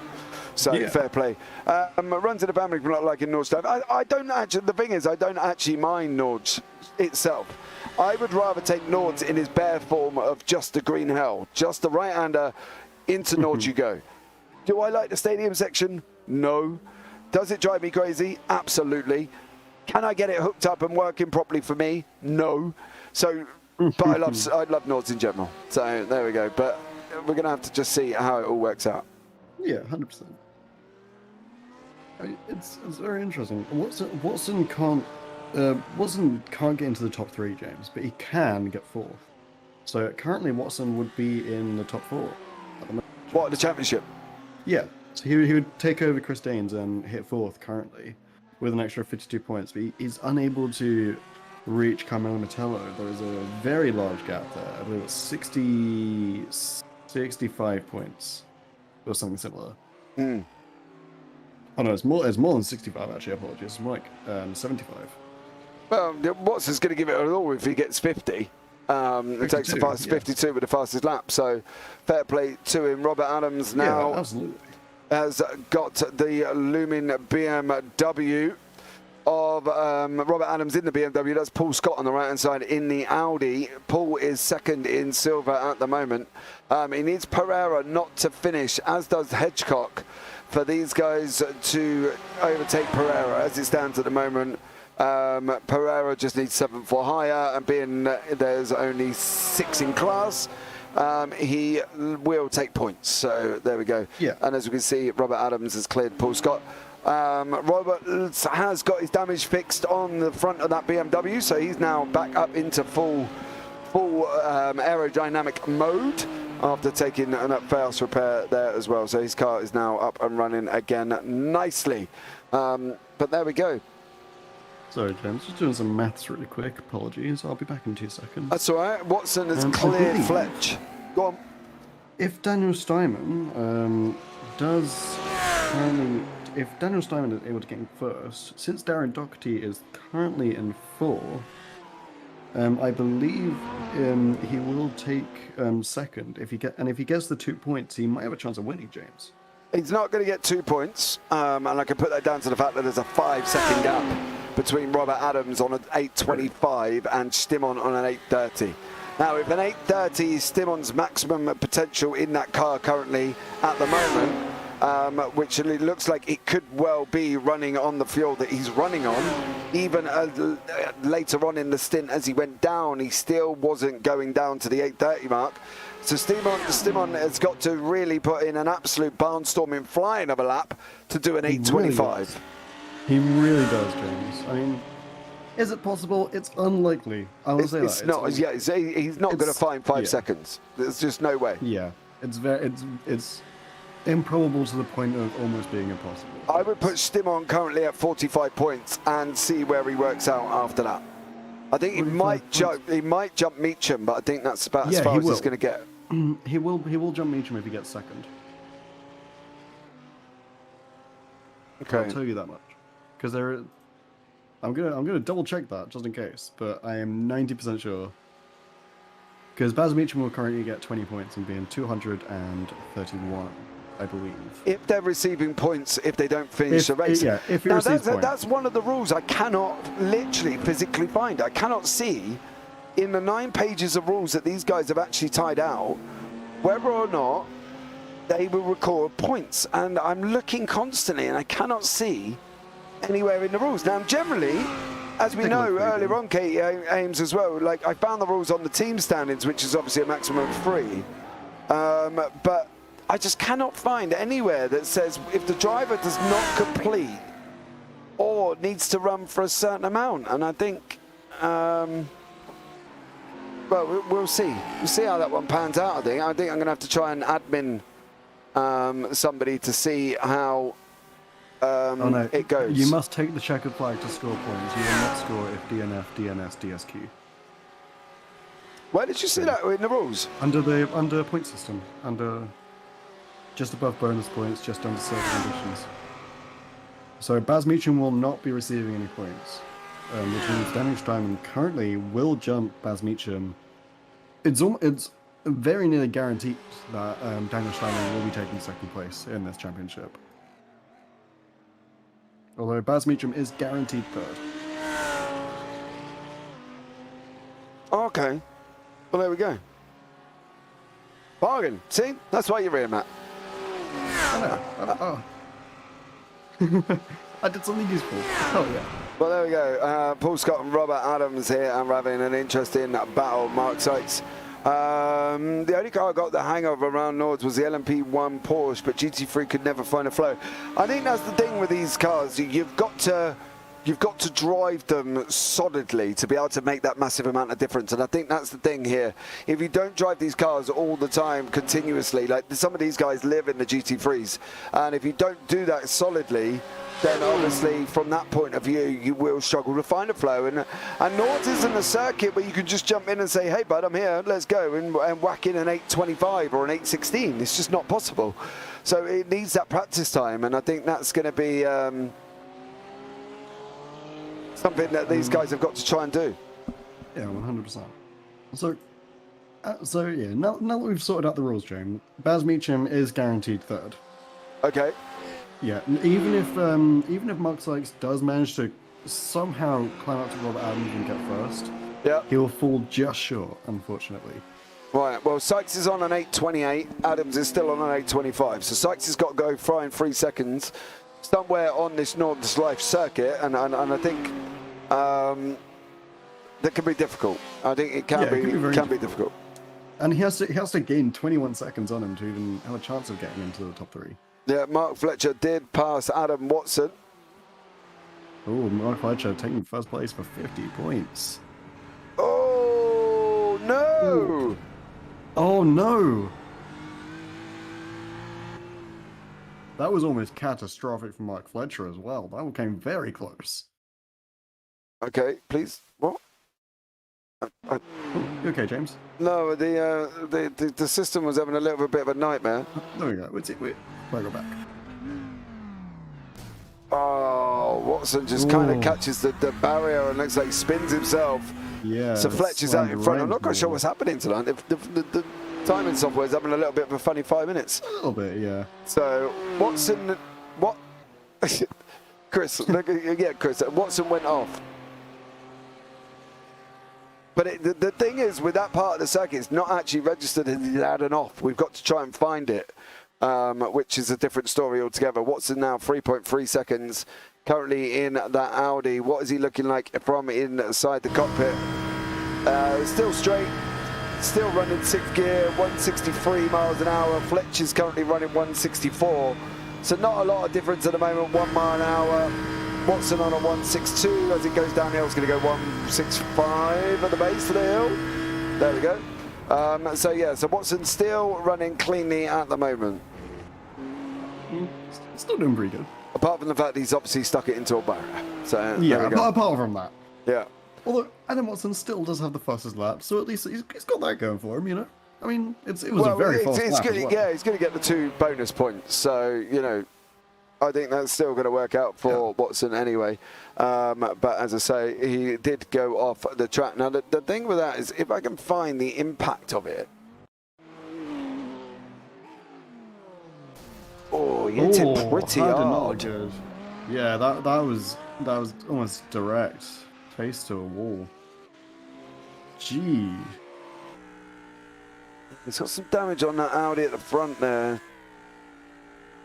Looks like he's got a bit of a grumpy face going above the altitude esports on his bottom bumper. So he has taken a little bit of a damage, but looks to be like he's still running sufficiently at the moment with Fletcher in first. 43 minutes left on the clock currently at the moment. Everybody's kind of really spread out now. That was one of our closest battles, but everybody's kind of spread out. And I think it might be time for me to do some maths, James. Yeah, I'll take a look at the team standings and I'll get back to you. I'll have a look at the team standings and then come back to us and see what we could do. Watson's been off, yeah, he was. Lucky he didn't hit one corner, or he may have had. Yeah, I think that's the thing, Chris, as well. I think with Adam Watson, he did get away with that. DeSantis has taken now the fastest lap on an 8:16.788. Jochen Seger has taken it on an 8:25. So Scott's now on an 8:30. That's pretty good. That's pretty good there, James. Yeah, but that's not what I was reading reading earlier on. I must have misread something here as well. So, no, it was no, it was Adams we were talking about on an 8:25. Okay, yeah. Bear with. So, don't mind me. So, currently in the moment, Mark Fletcher is leading the gold by about 4 seconds over Adam Watson. Gazza Williams in third. Not seen much of Gaz this evening, not since the field becomes kind of spread out. Gianni Peroni was up into first place, ran a little bit wide, and then it didn't take the barrier, and then unfortunately he's now dropping down the order. Dadswell's in the pits again. Oh, unfortunate. Oh, what's unfortunate is why is that car so smashed up? Yeah. I wonder if that was from his earlier off.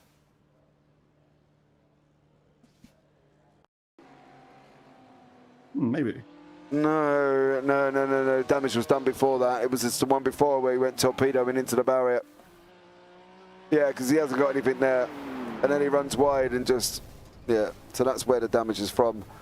So what is Tom Dadswell going to do? He's back out and up and running again. So Tom Dadswell there running up and running. Bear with. There we go. And he's now out of the pit. So fair play to Tom Dadswell. Yeah, fair play to Tom Dadswell. He's come up Mark Sykes there, mind you. Yeah. I've got your team standings, James. Okay. I'd like to... Go so for it. Currently, at the current standings, Altitude Esports, although Tom Dadswell just has dropped down back into ninth, so allow me to do a little bit of an alteration. Apologies. Well, it's only 2 points different. So Altitude Esports will currently be sitting at 565 points at the current standings. That will put them in first.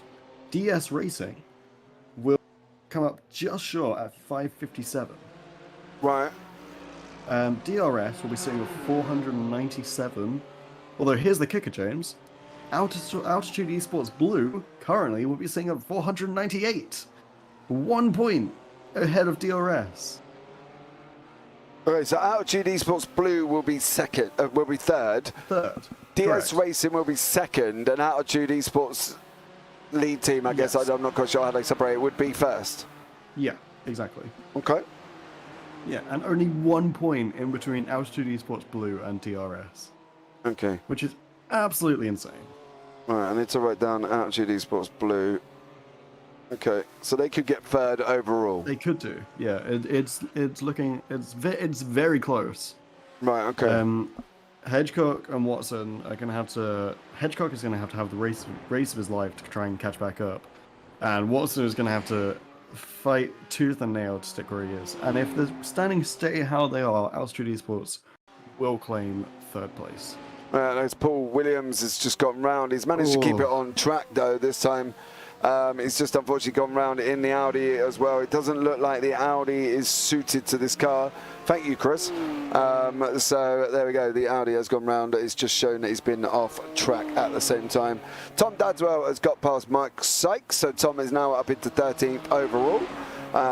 So there we go, and currently we are looking at the best lap times and the gap to the driver behind. So the interval gap to the driver behind, partly because we want to keep an eye on the fastest lap on who's going to receive the 2 points. Exactly. And at the moment, Seagar is going to get 2 and 50. Adams will get 2 and currently 40. So Simon is now leading the bronze. Adams went into the pits. Jamie Dory is just now at a torpedo. Jamie Dory now... Did he just catch... Oh, BMW just decided no. Unfortunate.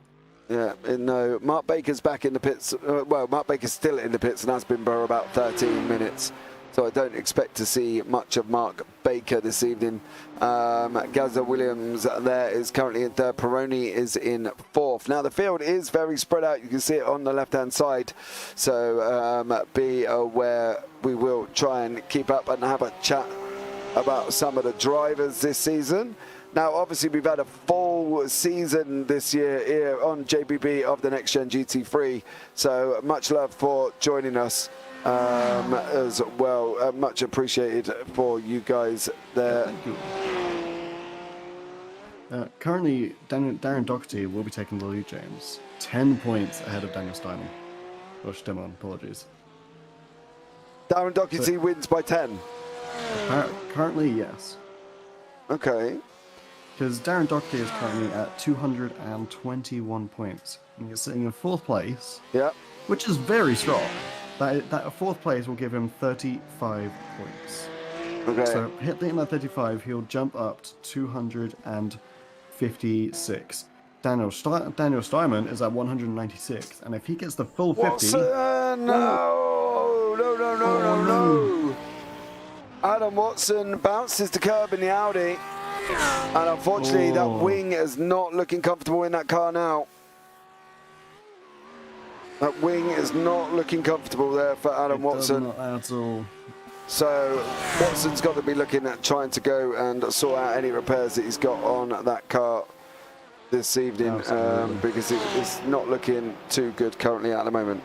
Right, sorry to interrupt you, Matt. Off you go, carry on. That's all good. So Darren Doherty will be sitting at 256, I believe. And Daniel Steinman, if he gets the full 50 points, he'll be sitting at 246. So it's looking like Darren Doherty could be taking a championship in the points class here. Okay, so it could be Doherty's championship currently at the moment. Yes. Okay, well that's good. And we've still got Pereira absolutely storming ahead of Hitchcock.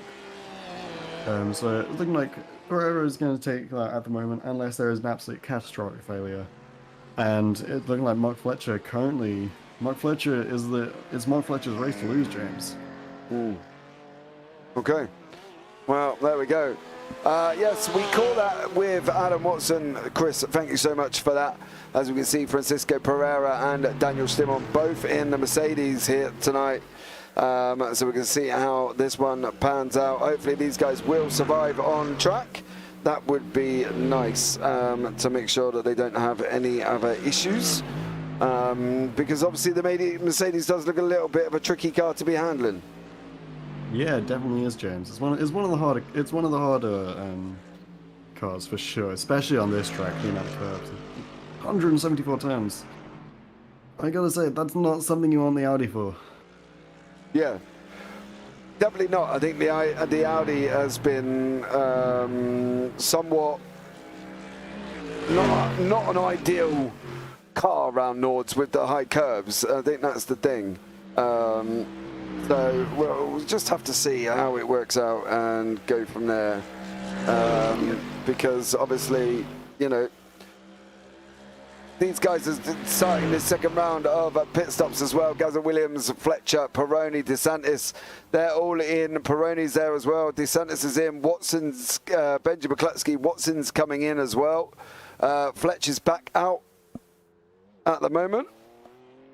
So Fletch is back out currently. So Mark Fletcher there as well. Joachim Seeger and Jamie Dorey, they're coming down to the end of Dottinger at the moment. We're expecting everybody to be going again into the pits there. Yeah. The Oliveira. This should be the last pit, though. This should be the last pit, James. Yeah, it should be. Adam Watson's done and went and been that 3 times. Ooh.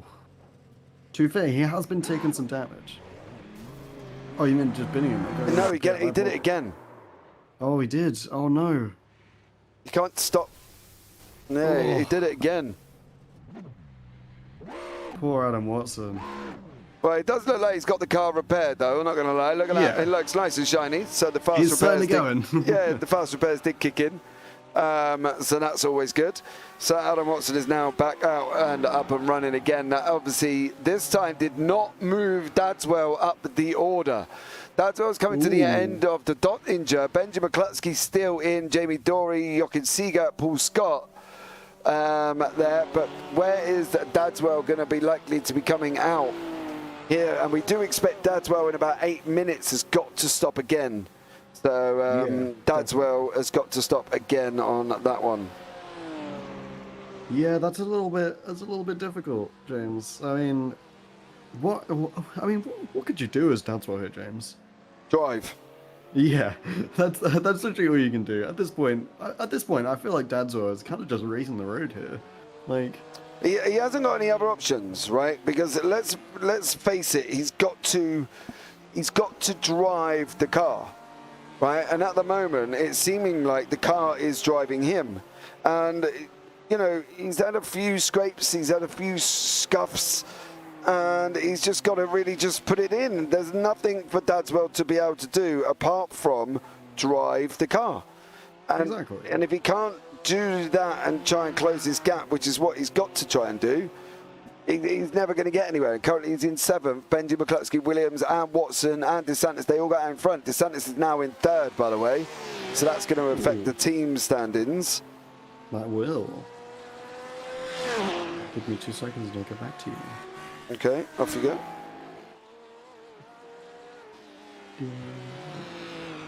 So while we leave Apologies. Matt off to sort out his team standings there. He doesn't have to stop again. He did a short middle stint. Yeah, no, he's straight now to the end. Nobody, the stop window looked at about 45 minutes. And they've all done that now, so there would be no need for him to stop again. Tom Dadswell does. Dadswell will need. He went a full 48 minutes, so he's got to come in.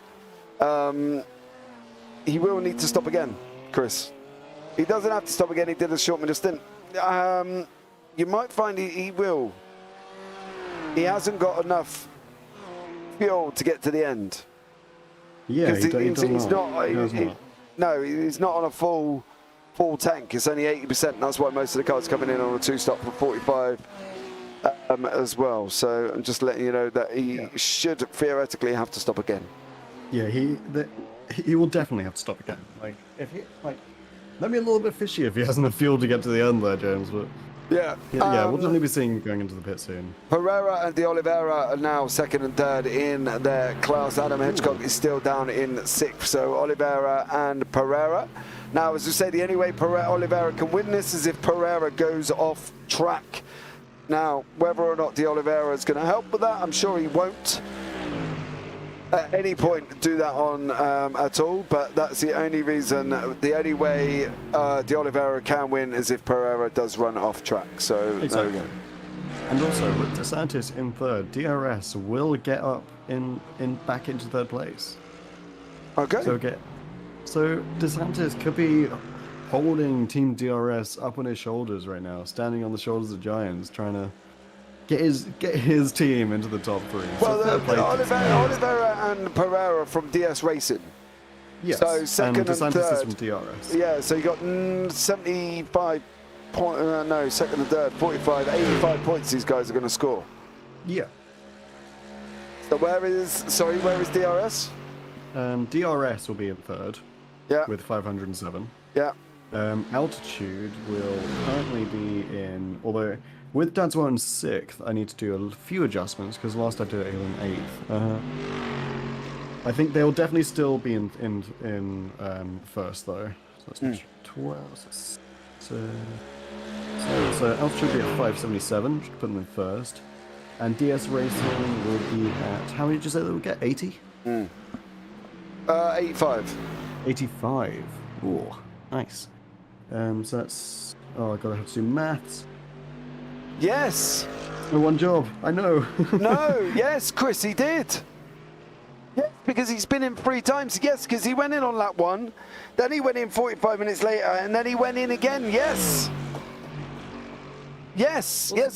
Chris, he did pit. Tom Dadswell did go in 3 times because he went in that short stint that we saw in the middle to clear off the damage that he had. So yes, he shouldn't have to pit again. So yeah, you are correct. I stand corrected. So there we go. Let's have a look at Francisco Pereira. Go on then. With the points that Pereira and Oliveira are actually getting at the moment, Team DS and Altitude are actually tied, James. 577 points apiece. What, with the current standings as they are? With the current standings as they are at this very second. Dadswell down in 6th. Yes, 577 points apiece. So once Dadswell pits, DS Racing. Well, Dadswell, we don't think we actually don't. Yeah, we don't actually think Dadswell has got to pit. Okay, well, if Dadswell has to pit, But then I don't DS think Racing could be taking the victory. All right, if Dadswell doesn't have to pit, Yeah. the score's the same. If the scores stay exactly how they are right now, there will be a tie. If Dadswell does have to pit, DS will win. No, it doesn't have to pit. We're pretty sure. Well, yeah, he no, carried that's what I'm that saying, damage. though. That's Yeah, what I'm I'm pretty saying, sure we did. But let's have a look. Our driver focus up, Francisco Santos Pereira, currently 31 years of age, been driving for sim racing for 3 years. And the favourite sim is iRacing. Biggest inspiration in motorsport, Lewis Hamilton and Felipe Albuquerque. And greatest achievement in racing sim or in real life is about sim racing. My best achievement was winning the 24-hour Le Mans in the LMP1 class and overall on a private event. And in real life as well, and I think we can all vouch for this as well, in real life, best achievement is to be a dad to his 3 children, which is absolutely perfect. So fair play, Francisco Santos Pereira there as well. It was a part of our driver focus that we have just done. So Pereira absolutely storming along, looking like he's going to take the overall victory in silver class this evening, and will come across and looking like he will win it with 26 minutes remaining. Paul Williams is chasing down Mark Sykes at the moment. Paul Williams in the Audi, as we know from Baz Meacham, the Audi does not like it. Yeah, it really doesn't, James. Yeah, Meacham's not happy about the fact that he's got that. So, you know, look. Yeah, I mean, we can't help that, unfortunately. Yeah, Baz, racing is as racing does. Like, yeah. So there we go. So currently, as it stands, Fletch is the winner in gold, Pereira is the winner in silver, and Doherty is the winner in bronze. yeah. And Altitude. Altitude and DS are tied. Tied. Yeah. They are currently tied at 577 points each. Right. Okay. This is a scary time, James. Not gonna lie. Well, this is where you're going to earn it now, man. Because obviously, exactly. you know, I'm going to sit here and just pass it over to you. So Matt goes quiet. He is working out maps as we're going along. Where I'm going to be kind of carrying the point system here as we try and figure out which team has come out on top in this GT3 championship. Adam Watson. He's just had his damage repaired. Oh no. That is him in the pits. That did not look good. No, he instantly towed back into the pits, and Adam Watson has done it again, and so has this man. Oh no, Daniel Steinman. Bounces the curbs. Nowhere to go. And he's oh my God, jumped. the bonnet's gone. Yeah, he jumped into the pits as well. Robert Adams has been off track. We'll give you a quick update of all what's happened in the meantime. Robert Adams there as well. Just keeps it out of the barrier. Stops it from going in the other side as well. Fair play, Robert Adams. Oh my God. That's got to be the save of the century, Matt. Absolutely. Wow. And then Adam Hedgecock has also been taking a little bit of a diver, runs in a little bit hot, manages again to keep it out of the barriers, and away he is up and running. So that has all taken place over the last few minutes. Samuel de Oliveira has passed Francisco Pereira. Down the Dottinger we go. The 2 gruffing Mercedes here, passing down the order there. Pereira now takes the lead from de Oliveira. As I say, from from Oliveira's point of view, he's just got to. From Pereira's point of view, he's just got to carry on. De Oliveira is actually in the pits. He is. That could be. Yeah, de Oliveira now. It's whether I don't think Hedgecock's going to get him. I think Hedgecock's too far back. I don't think so. No, Hedgecock's coming down the Dottinger at the moment, trying to get past Darren Doherty. De Oliveira still in the pits. Hold on, can Hedgecock get this? I think de Oliveira is still stationary. It could. I mean, it's possible. They're tied at the moment. Here he comes now. Here is Hedgecock. De Oliveira is still stationary. You're going to see the Oliveira on the right-hand side in the pit lane. There he is. He's coming out now, and Hedgecock is taking the Oliveira and is now 5th in class overall. So well done to Adam Hedgecock. He is 5th in class. Looks like Stimon has dropped it. Yeah, we saw that one. That was what he did. Daniel Stimon, and as I say, unfortunate for him there as well. But Robert Adams and Adam Hedgecock both managed to, touch wood, keep it out of the barrier where Adam Watson and Daniel Stimon didn't. Darren Doherty is in the pits, but there is no one behind Darren Doherty at the moment. So as you can see, Stimon's Mercedes looking absolutely battered. And so does Watson's Audi behind the box. It's whether or not Watson's going to be able to get back out on track, I think. Yeah, definitely. Adam Watson's been having such a good race as well. You've got a feel for the guy. Yeah, but that's what I mean when we were talking about. Yeah, when we were talking about earlier on the concentration levels. Yeah. You know, that's the thing. That's the thing with this track. You know, the concentration levels need to be there all the time, and just one slip of the curb, and that's the result. And you know, it's nothing anybody can do about it. It's just unfortunately what happens as you go along. So yeah, exactly. You know, you've just got to try and keep concentration all the time, and it's tough when you're driving this kind of circuit. It's very tough. I mean, these 2-hour endurances can really take it out of you. Once you're driving, you can't turn off for these 2 hours, man. I mean, I think that's the thing. That takes it out. I think that's the thing. What you said to me before, when we first did our first endurance back along, what you said to me, who do you think's going to win? And I turned around and said the one with the strongest bladder. Because these guys, don't forget, haven't removed from their rig at all. You know, for 2 hours. 2 hours. They've got two Maybe fast longer. repairs, so it depends what Adam Watson state he's in at the moment, whether or not I can't obviously see how many fast repairs he's used and how many fast repairs he hasn't. But I believe he's already used one, James. You know, if I remember correctly. Yeah, I think he did, didn't he, earlier on? I think this could be his second one. But you know, at the end of the day, it is the one with the strongest bladder that was likely to win, that we said at that specific point. And, you know, these guys have been going 2 hours. We've still got 20 minutes left. If you work out in that 2 hours how many laps we're going to do, they're currently on 12 laps, right?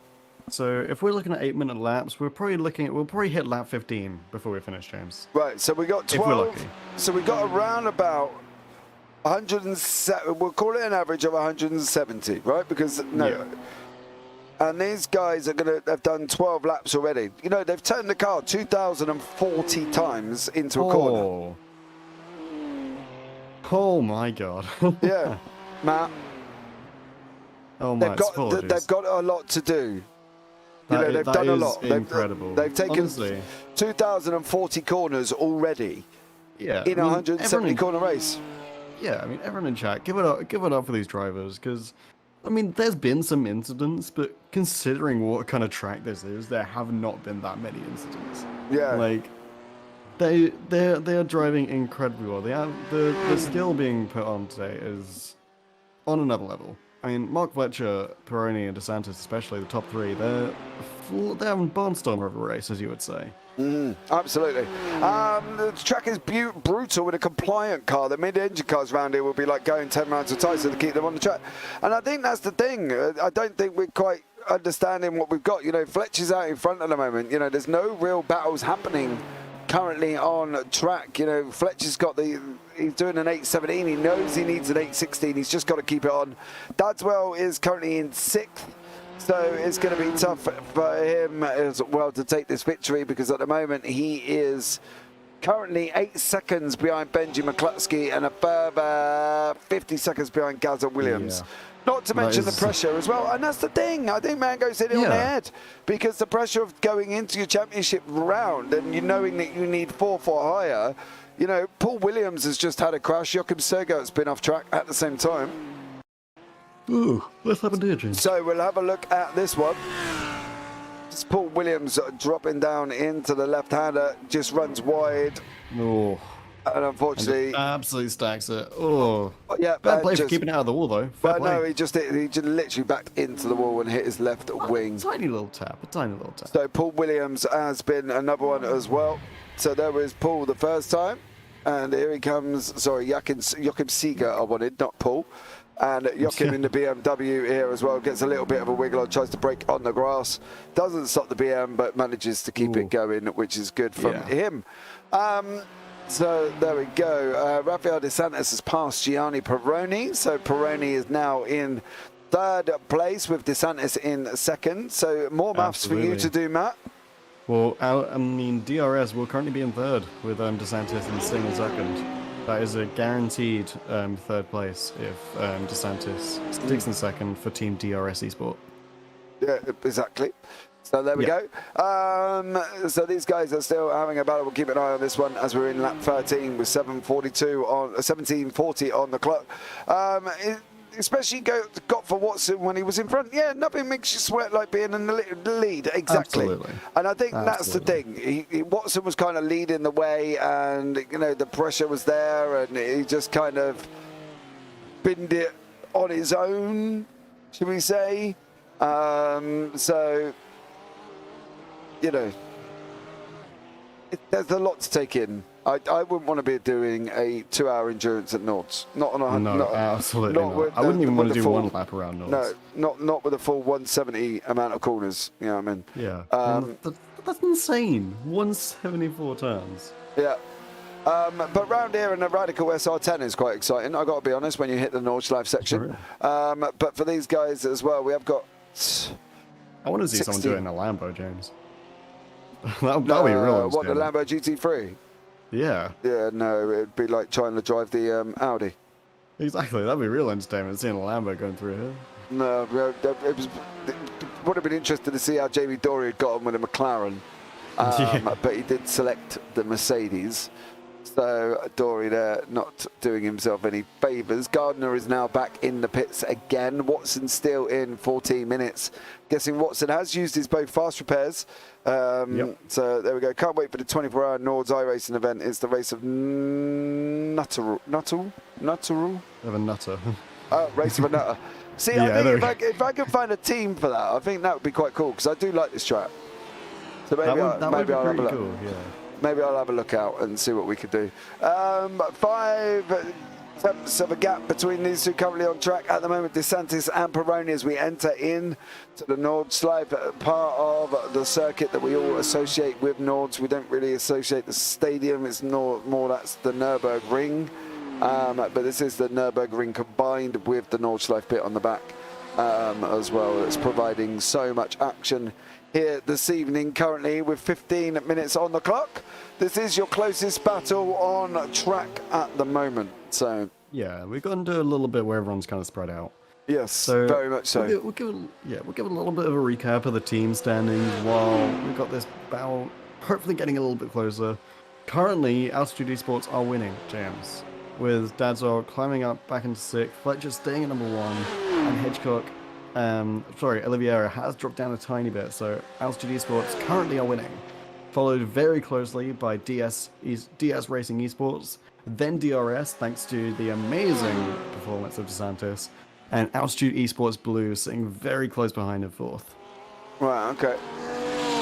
It's a very close race in some of these teams. I mean, Altitude Esports and DS Racing are not far from each other. Okay. And they're side by side right now, James. Yeah. These guys with Gianni Peroni and Rafael De Santis. Peroni there makes a move and a half at not that part of the circuit where you would leave it on that run down from Arenberg. So well done for Gianni Peroni there. He is now back into 2nd, but De Santis has got the Dottinger to make a difference. And also we got the long run out from Bergwick right the way down into Mute Curve. So, there's an opportunity for DeSantis to make this back. Absolutely is. That absolutely is. I mean, Peroni and DeSantis are great races. DeSantis currently with the fastest lap. It's tough. Yeah, this isn't good for the Oliveira. Oh no! But he looked like he may have got away with it to a degree if he's done it here. Yeah. Almost held on to it. Almost. But the Oliveira is now down in 5th place. So, all in all, there we go. DeSantis has still got the fastest lap on an 8:16.33 and is still pushing Gianni Peroni on an 8:19.17, which makes you wonder how Peroni has got an 8:19 really, considering he's now in front of DeSantis. Yeah, but there we that's go. I'm not quite sure how that one works out.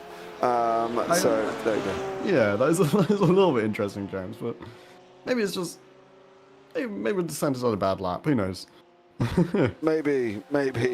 But that is picking up obviously DeSantis' best lap. So whether or not that's DeSantis' exactly. Peroni's best lap, I don't know.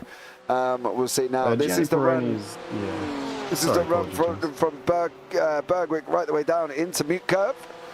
And this is where DeSantis can make that gap back up as they're going to come left again over the little dip, go left, and then they're going to go be right on that run. That's leading them into the base of the carousel before they go dropping into the carousel, of course. So there we go. And this is where they're side by side at the moment. DeSantis is on the grass. Oh, he's off. Oh, it's off. Both men are in the wall. Both men are in the barrier. Side grinder. Oh my James.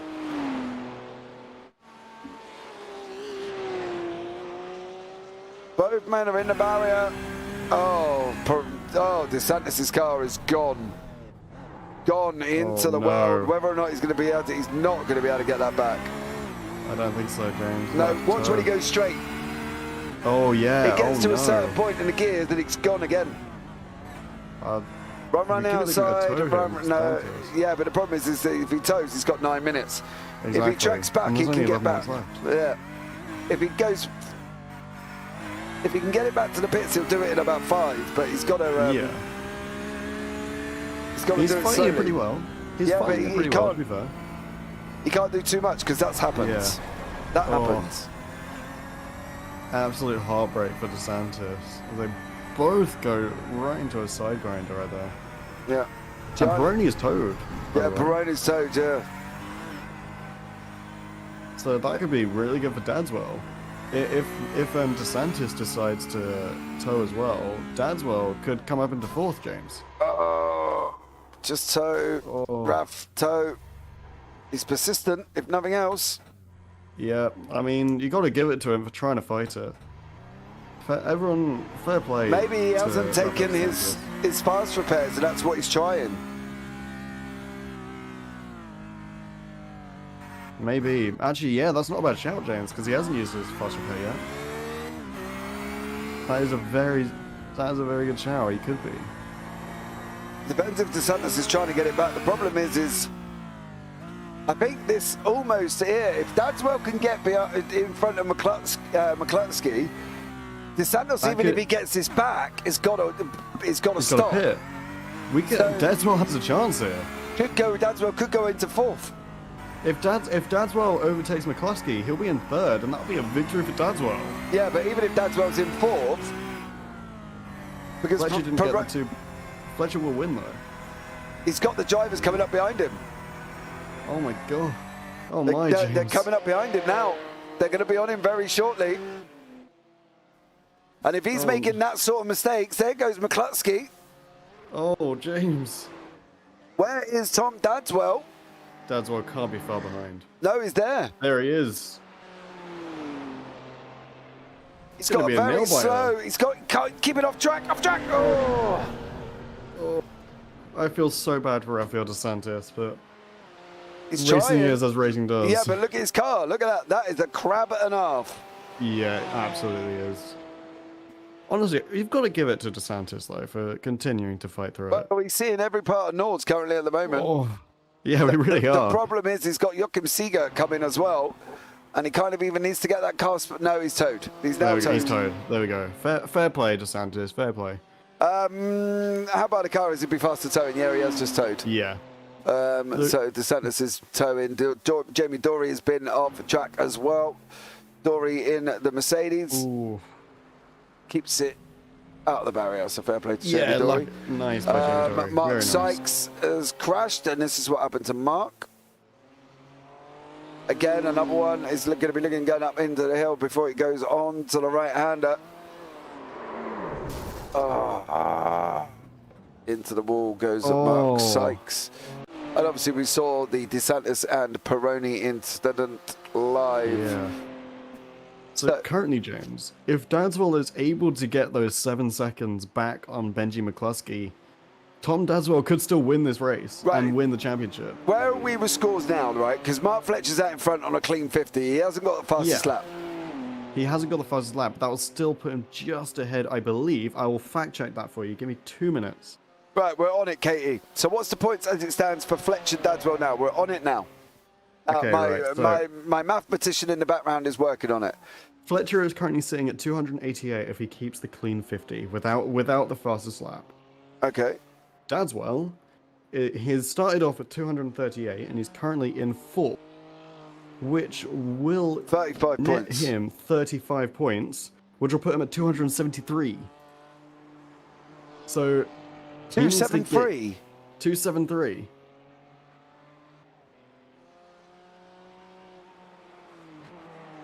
How many Mark Fletcher, Fletcher- which is what points Mark was Fletcher Fletcher? will be 274, apologies. I believe I said 284, but 274.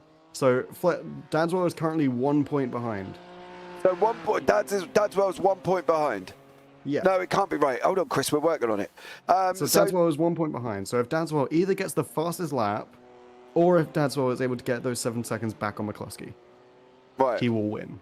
Well, he's only got 7 seconds. He's only got literally. There's going to be One one and one more after this. So So at the moment, essentially, there's 1 James, point. the last is going to decide decide the entire championship for the gold class. So there's 1 point between it at the moment. Dadswell and Fletcher currently, and because Fletcher- Fletcher and has Fletcher's a got it. clean 50 by 1 point, James. Okay. By 1 point. There we go. That is the current maths here, there as well. So there we have it. Katie, Fletch wins by 1 point. So there we Get your go. bets in now, ladies and gentlemen. Get your bets in now. Yeah. So let's Yeah, see. I who believe you I think- did say 284. Yeah, you for said Fletcher, 288 apologies. originally. I meant And I was 274. like, I'm hey, sorry. it can't be 288. Can Look, we get sector okay. times up? You can, young Yeah. sir. Sorry, Do you I'm want tired sector of times my up? video Who do you want? Dadswell. Oh my word, the 4 Nurbs, that is long. Yeah, it is. It is very long. So, 8-minute lap currently at the moment. If I bring you up the sector times of Tom Dadswell and Mark Fletcher.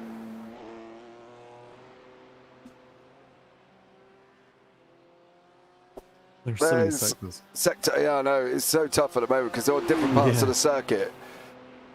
How about Okay, Dadswell apparently, versus according to the SDK file, nobody's doing anything. So Yeah. yeah, it was a little bit bizarre. It's been playing up. There's the sector times between Dadswell and McCluskey. As you can see, McCluskey is currently down on pace. Not an ideal time to hit the wall. No, never mind. Yeah. I've done it. There we go. Look, Dadswell and McCluskey's there as well. There we go. McCluskey's 2.9 seconds faster than Dadswell in sector 5. Oh. So, but then Dadswell obviously hitting the wall here is not ideal. So yeah, Chris, I do think he had the pace there. Yeah. So that one wall tap could be the difference between winning a championship and coming second by a single point. Absolutely. So there we go. Dadswell, Dadswell hitting the wall. So Look, there we go. Do we have one more lap, James, or is this the final? Will this be the checkered flag? Mark Fletcher's on track there. He's coming up on the run up into the carousel, which is about halfway round. I think there should be one more. There wasn't any white flag that I saw. Okay, so if we have one more lap, so we can pretty much assume that Dadswell is not going to get the fastest lap because of that wall tap in this lap. So that white flag, the next lap, is if Dadswell gets the fastest lap and stays ahead of Dory and doesn't crash out, Dadswell could win via the fastest lap, that extra 2 points. Yeah, but he's got to go some, and he's doing it with a damaged He car. absolutely does, yeah. He's doing it with a damaged car as well. So Oh, is he damaged? Oh no. yeah, because he obviously He hit the tapped the wall. wall. Yeah, so he's going to be Oh damaged. my gosh. So he's not going to be able to get there. And at the moment, current sector times between himself and the car in front, which obviously is McCluskey. Clearly, he doesn't want to. So sector 4, 5, 6, 7, and 8 is obviously 7 and 8 has been Dadswell's he's taken out 8 tenths. So he's got 8 seconds now as well. But as you say, I think he may have just done it, blew his chance. Yeah. It's improbable. It is very unlikely. Yeah, it's very unlikely. But it is still possible. If anyone's going to do it, it's going to be Tom Dadswell. I'll say that much. No, that's exactly. Purple Sector 8, yeah. Purple Sector 8 for Dadswell, 45.67. Yeah, wow. Well, we're expecting Zach 1 point.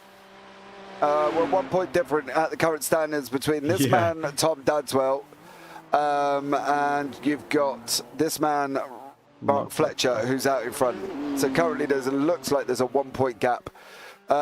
If neither man take the fastest lap, which is currently held by Rafael DeSantis, who, mind you, is back out on track and chasing down Adam Hedgecock. So Adam is currently 4th in silver. DeSantis is just looking. Remember, everyone, give it up for your favorite racers, guys. Let's hit some support for the drivers today, because this track is absolutely one of the most difficult things I've ever seen. I would not want to be racing today. Chris, the answer is yes. He's coming down the Dottinger with 2 minutes 10 on the clock, so there's going to be a final lap. One more lap here tonight. We get one more lap. The final chance for Dadswell to snatch Dadswell the needs the victory from the fastest jaws lap. of defeat. Dadswell basically needs the fastest lap. Dadswell really could snatch victory from the jaws of defeat here. Yeah, but he needs the fastest lap, but I don't think he's going to be able to do it with It would be an damage cut. absolute hero's effort to do this. Yeah. So there is Fletch coming across the line for the final lap. Oh, Fletcher gets the fastest lap. Fletcher got the fastest lap with an 8:15.547.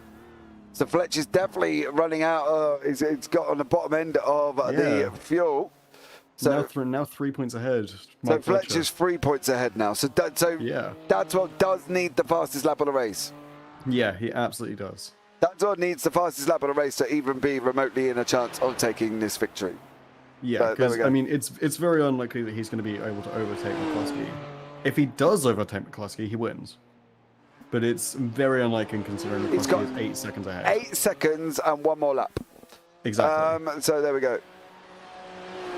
Oh, Dadswell's brought his fan club into the chat. They're back. They're back. Fan club has finally arrived as we finish. Yeah, well done, mate. They're in your one as well, James. Zach's got his one. Zach's got his own. No, Zach's on it. Oh, Nightbot's already there, Zach. Oh, wow. Nightbot's there. All over it. So, there we go. Let's get rid of these ones. So, this is going to be down to the wire, James. Yeah, I think these guys are now going to really have to tough it out. Because what Tom Dadswell's going to be able to do coming into this final lap, and I think that's the thing. If he gets what we think he's going to need, which is the final lap, which is the fastest lap, and if he gets that, then Fletch could be in trouble. But if he gets that, he will win. Yeah. So this is currently the lap times. Obviously, he's got one more lap now. He needs an 8:15.546 to take this, James. That is not an easy feat. And Dadswell's last lap was an 8:21. So exactly. This is this is really going to go down to the wire, James. Yeah, McCluskey's now 9 seconds ahead as well. So not only did he lose time, he lost time there as well. So it's really going to come down to the fastest lap. He needs McCluskey to basically bin it to have any chance of winning. Otherwise, this is Fletcher's win. Absolutely. By 3 points now because Fletcher's taken the final lap as well. So there you go. Absolutely incredible lap by Fletcher to put the nail in the coffin there. Yeah. Yeah, so what you basically, Chris, somebody needs to stick it in the wall. So either Benji McCluskey or Gazza Williams. Gazza's now just starting jobbing into the Nords. Mark is coming over the back side of the circuit at the moment. He's going through Metzegelderveld down into Cullenhard, the right-hander here. So he's got a lot more. He's further along. Benji McCluskey is still not yet entered in. We're still in the stadium section. Rafael DeSantis has been off track. Robert Adams has been off track as well. How bad is Pereira's off track? That's going to be more of the interesting point. Oh, yeah. Okay, so no, he Not too kept it. bad. Well, he kept it out the barrier, so that's always Yeah. good. So Benjamin McCluskey is entering into Nords right about now. So there we go. So it's really on Gazza Williams, Benjamin McCluskey here to see what Dadswell can do. Robert absolutely. Adams has jumped into the pits. Oh, that's a bit of a late pit. No, it wasn't. He's got to get that repaired. Oh, So Robert Adams there has got to get that repaired. absolutely. So there we go. But Dadswell now really is praying that one of the guys up front does bin it. Robert Adams popped in. Mark Sykes is in as well.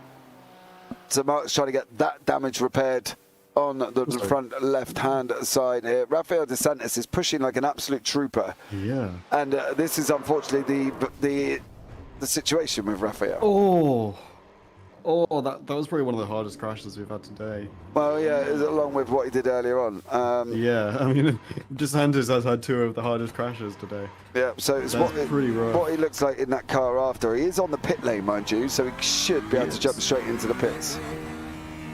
He has already used 1 fast repair. I don't believe he has used a second. Well, he can't get it into the pits at the moment. It's blocking the pit lane.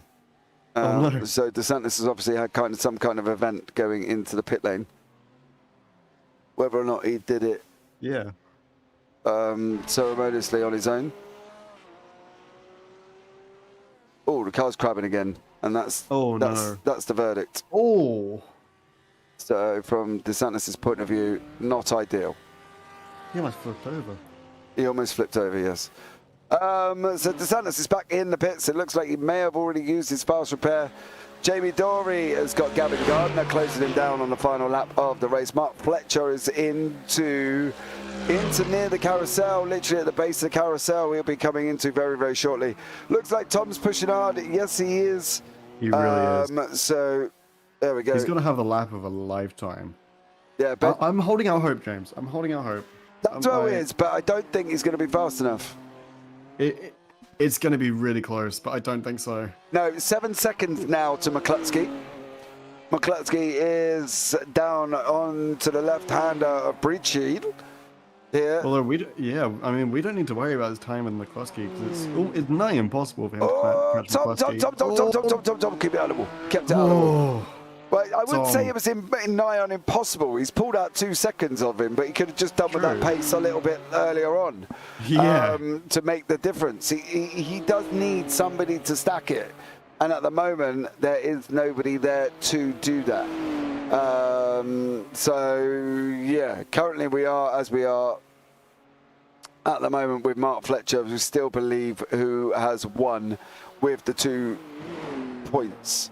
Yeah, he's not going to catch 7. I don't think so. He may have pulled 2 out, but he's not going to catch 7 over Benjamin McCluskey. You can see the set times at the bottom. He's only pulling out 2 temps, 4 temps, and that's not enough. He needs to be pulling out 1.5 seconds to 2 seconds and a half to 3 seconds to get it. Although if he manages to spare out a couple seconds on the entire lap, James. Yeah, he's still not going to do it. He won't take up 7. No. Let me have faith, James. No, the only way he's going to be able to do this now is in Benjamin McCluskey here, or this man, Gazza Williams, sticks it in the wall. Absolutely. That's it. He's not going to be close enough at any other point. So unless something drastically happens to these guys, should well be Mark Fletcher as we enter into the mini carousel, going down into the Dottinger now. This should be Fletcher's victory. The winner of the race. Let's not count Dadswell out yet. We've got to be careful. Ever the optimist here, but I don't want to call him the victor of the championship, and then for Dadswell to absolutely fly. No, the only place he can fly into is in the barrier. He needs either Williams or McCluskey to bin it. And at the moment, it's not looking like it's going to be Williams, because Williams is nearly entering onto the Dottinger as well, which is just a straight run. So unless Williams cannot drive straight, which I highly doubt because he's done it for 2 hours, he can. So this is Mark Fletcher taking the victory then, if we don't want to be optimistic. taking the victory of the race at Nords combined. Yep. So here is Mark Fletcher going to be coming across the line now. Mark takes the victory here at Nords and is currently provisionally the champion. Can you confirm or deny that, Matt? I can confirm that he is provisionally your Nxtgen GT3 champion. Once we see how Dadswell ends out this lap, we will know if he is confirmed. Right. Well, we do know that Carmelo Metello is guaranteed third place for that. So we know our third place in the gold, James. Yeah. And that is Carmelo Metello. Breezy, Rav, play nice. You don't absolutely know that Fletcher's going to get a penalty, but... And he's got to take a hell of a penalty to be down on a time penalty to Dadswell here. Williams comes across the line in second place as well. Good job from Gaza Williams there. So it's really going to be on McCluskey now. He's driving a straight line. He's driving in a straight line. He's got to go straight as well. So Dadswell wins the championship. Turn off for the drama. Yeah, Breezy's DeSantis. Yeah, I know. How do you know he does, Raf? How do you know he does? The gap, you did leave a gap, mate. I'm not gonna tell a fib here. The gap was there. Whether or not there was actually, yeah, DeSantis is Breezy in chat. He's the steward. Yeah, he's the steward. He is rigged all along. Yeah, Breezy is the steward. Right, McCluskey comes across the line in third place. So well done to him. So Benji McCluskey, 7.8 seconds. If I didn't crash, I would have won, but you crashed and didn't win. Oh yeah. How much do you want to bet? Oh, Breezy, I'm not betting. Tom Dadswell is going to come across the line as well. And your champion of the GT3 Gold class. No. Well, yeah, hold on. It should be Mark Fletcher, but we'll just wait as everybody else. Joachim Seeger is just about to come across the line here in the silver. JB Dory and Gavin Gardner are swapping places as they're coming down the Dottinger. So this should be an interesting fight if they start sending this too wide down into the last few corners. This could be interesting. Let's see what Jamie Dory can do. Joachim Seeger here is going to lead the silver. So there is Joachim there taking first in the silver. Obviously, don't forget everyone, Joachim is a guest driver today. Yeah. As a member of Team Tetra Rouge. He is. So there we go. So that was Gavin Gardner coming across the line, as is Jamie Dory. Zigzag into the finish. Your silver champion should be Francisco Santos Pereira. Am I not wrong? You are absolutely correct, James. Francisco Santos Pereira is your silver champion. Right, so silver, I'm going to have to write this down here. So Pereira, so gold, currently as it stands is Fletcher. With Dadswell second, followed by Carmelo Metello in third. And Metello in third. In silver. Hold on, I'm writing. Go on, silver, we got Pereira. Silver, Pereira in first. Yeah. And then we have Adam Hedgecock coming up. And then De Oliveira. Right, and then third. Oliveira. And then in bronze, well done, bronze, Pereira, you are the silver champion. Yep, go on. And in bronze, it is Darren Doherty taking the win.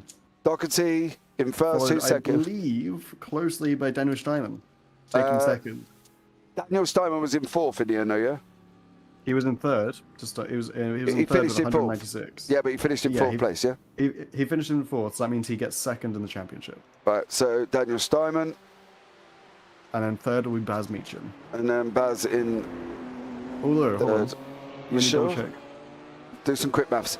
So Robert Adams is going to come across the line as the victor of the bronze this evening. So well done to Robert there.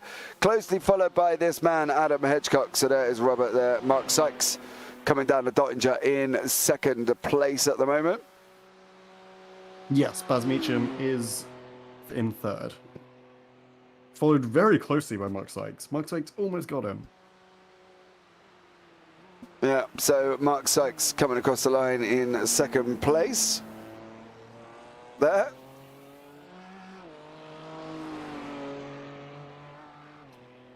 Yeah, was there because he tapped DeSantis up the back, but yeah, it was on his rear left quarter. So Mark Sykes over the line. Well done, Mark, from you. Next up is Paul Williams.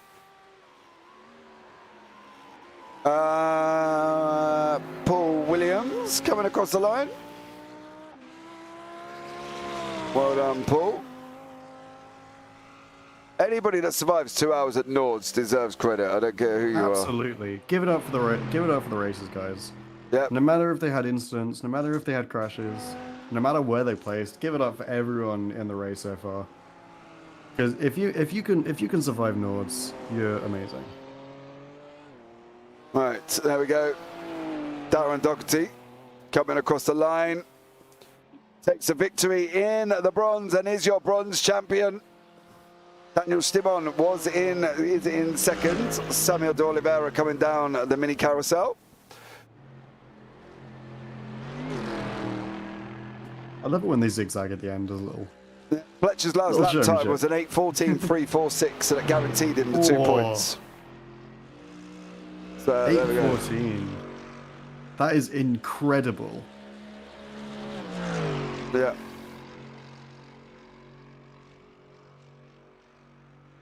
$8:14 there as well. So Samuel de Oliveira coming down the Nxtgen now. We are waiting for the last of the races to finish. Adam Hedgecock's in the booth. DeSantis is in. Raf's in the booth. I don't even want to talk to Raf, I don't think. Should we bring Rav in? No, not yet. We'll do the standings. We're gonna wait we'll wait till the standings, but you know what, this is the last time, James. Can I have the honor of doing the standings? Yes, if you want. Oh, hell yeah. This is my favorite part. Right, so we've got to wait for everybody to finish before we even remotely get them. Just waiting on Daniel Steinman and De Oliveira. Yeah. There goes De Oliveira. Your third place Oliveira saves member. himself time to go straight into the pits. Well done, De Oliveira. And Daniel Stimon coming as well. And Daniel Stimon, your second place racer in the bronze class. Right. And Daniel Stimon comes across the line there as well, second in bronze at the moment. So, there we go. So the results are up on screen. Are they? Perfect. There you go. In your final race in the Nxtgen GT3 broadcast at Nords Combined, your winner is Mark Fletcher, followed closely by Gazza Williams in second, Benji McCluskey in third, Tom Dadswell in fourth. And rounding out the silvers, getting a first in class, Jochen Seeger, the guest driver for Tetra Rouge, followed by Gavin Gardner in sixth, Jamie Dory in seventh, Francisco Santos Pereira taking the win for the silver overall in eighth, Paul Scott in ninth, Robert Adams, your first in class for bronze, in 10th place, followed closely by Adam Hedgecock in 11th. Then we got Mark Sykes in 12th, Paul Williams in 13th, Darren Doherty in 14th, Daniel Steinman in 15th, Samuel de Oliveira in 16th, and I've hit Rafael Santos in 17th, and Gianni Peroni in 18th. Where has it gone? Why has it gone? Come on.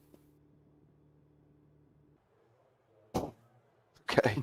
Great end to it, James. It's just gone, dude. I can't do nothing about it. Like, literally, it went off on its own. I didn't touch it. Oh, no. It went off. So, there we go. There we go.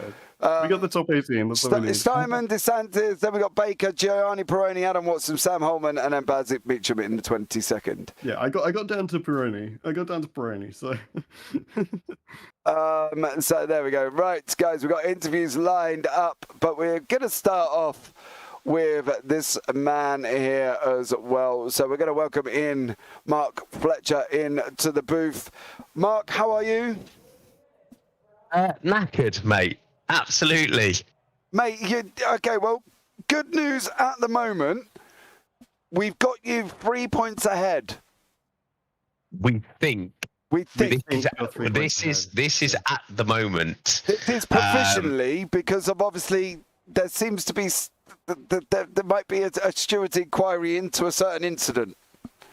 Yeah, on the first lap, me and DeSantis came together again.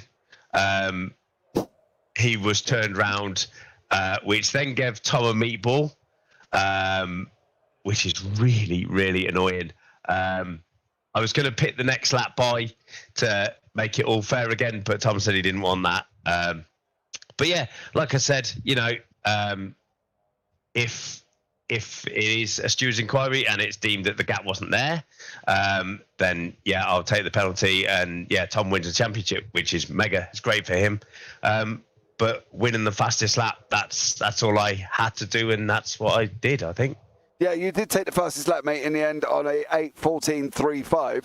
Now, if we're expecting a drop in place penalty, then yeah, unfortunately you will lose that. But overall, from your perspective, what's it been like for your season this season within the Nxtgen Racing League? Yeah, to be fair, it's been a mega season. Regardless of if you're running at the front or if you're running in the mid pack, the racing's normally pretty clean. The calendar's been really, really good. A great idea to have the last round here for me. Tom is going to tell you differently. But yeah, the calendar's been great. Yeah, it's been but a really fun season. Good. And what are you going to do, Mark, for the off season there, bud? I'm trying to bolster the Pro-Am side of the team. So we're gonna head into that ready for sort of Daytona. We've got a 24-hour race in a couple of weeks around Silverstone. But yeah, just work on iRating a bit, and just have a bit of downtime because we're pretty full on at the minute. Okay, bud. And just one last question. Favorite part of the season? What's your favorite memory of this season? Apart from that fastest lap on the last lap where I knew that it was win it or bin it almost, it's just been a good season. Obviously the favourite bit is when we have altitude 1, 2, 3s, but I'm slightly biased there if I'm honest. Of course you will be. But yeah, no, the fact that we've done so well as a team, and got a lot of respect from a lot of drivers, I hope, and put on a good show for everyone watching. Well, there you go. Thank you, Mark, for joining us. And talking about your team, buddy, is there anyone you want to give a shout out to before you leave the booth this evening? Yeah, for the final one for this year, obviously all the guys that run for me at altitude, the sponsors, Sim Stickers, Freem, Sim Racing Studios, Ace Tech, Finding Speed, Phil Regan, and Mr. Hedge, the photographer. He's done a stellar job this season, hasn't he? He's been giving us all the angles and everything else that he's been seeing. So fair play to Adam Hedgecock. Much love to him as always. But Mark, thank you so much for joining me in the booth and for the final time this season. You have a good one, buddy, and I'll catch up with you soon, no doubt. Yes, thank you. Oh, yeah, and my race engineer, Brian Loynes. He's kicking off in my stream. Don't forget me. Yes, there you go, Brian. All right, well done there, mate. And I'll catch up with you soon, bud. Nice one. Cheers, James. Speak to you soon. Bye. Right, let's bring in Tom into the booth. Mr. Dadswell, good evening. How are you, sir? I've been better. Well, look, we seem to think there's an incoming penalty. We're not entirely sure. Obviously, the stewards will have to do their thing, and we will have to have a look and see what the situation is with that. But overall, what's your take on it? Because it looks like you might win the championship if Mark gets a penalty. I mean, it's probably not a nice way to win, but on the other hand, I hope he gets a penalty. Well, you're going to, aren't you? Yeah. Dirty driving. Yeah, it didn't look. I don't. Do you know the thing is, right? I'm trying to defend it here, right? Because there was a gap, Tom. There was a gap. There was a gap. Yeah, there was a gap. And at the end of the day, that's what he went for the gap, and it was kind of there. So it depends on how the steward looks at it. I've got Raf waiting in the booth. I'm sure he's probably kicked off up the top up there already, and I'll have a chat with him in a minute. Overall, though, obviously, if Mark does get a penalty, you are a champion. But currently, as it stands, you are second place, Tom. Yep. Yeah. It's been a good championship. By 3 points, yeah. I mean, I got unlucky at the start with because I clipped DeSantis when he was spun, and that gave me a meatball. So I was behind from lap 1, but I also binned it a couple of times on my own. So. Yeah, I can't. Yeah, chat was saying that you were pushing a little bit And then obviously you stuck it into a wall a couple of times. Well, not the wall, the barrier. You know what I mean? We did see, Tom. I'm sorry. There's not a lot we can do about that, mate. But look, overall, you've had a good season. If you win it, you win it. If you finish second, you've had a good season anyway. You know, what's been your best part of this season? I'd probably say Sebring, I think. Yeah. Yeah. Which part of Sebring? I can't remember now. Just I think it was just a good night. I think I got pole. I had I think I won the sprint maybe. I think I'm yeah. not entirely sure now, but yeah, I think that's sort of like where I realised that I had a good chance of beating Mark in the championship. Yeah. Okay. Fair one. Fair one. Well, it's been a pleasure to have you this season, Tom, in the series. Anyone you want to give a shout out to before you leave the booth this evening? Yeah, just Mark, the team, all the sponsors, got Freem, Sim stickers, yeah, all the ones that Mark listed. Yeah. And just for good news, you did actually win the sprint at Sebring. Okay, I thought I did. Yeah, you did. I just had to look back. You know, I was trying to remember, but you know, God, that was a long way ago.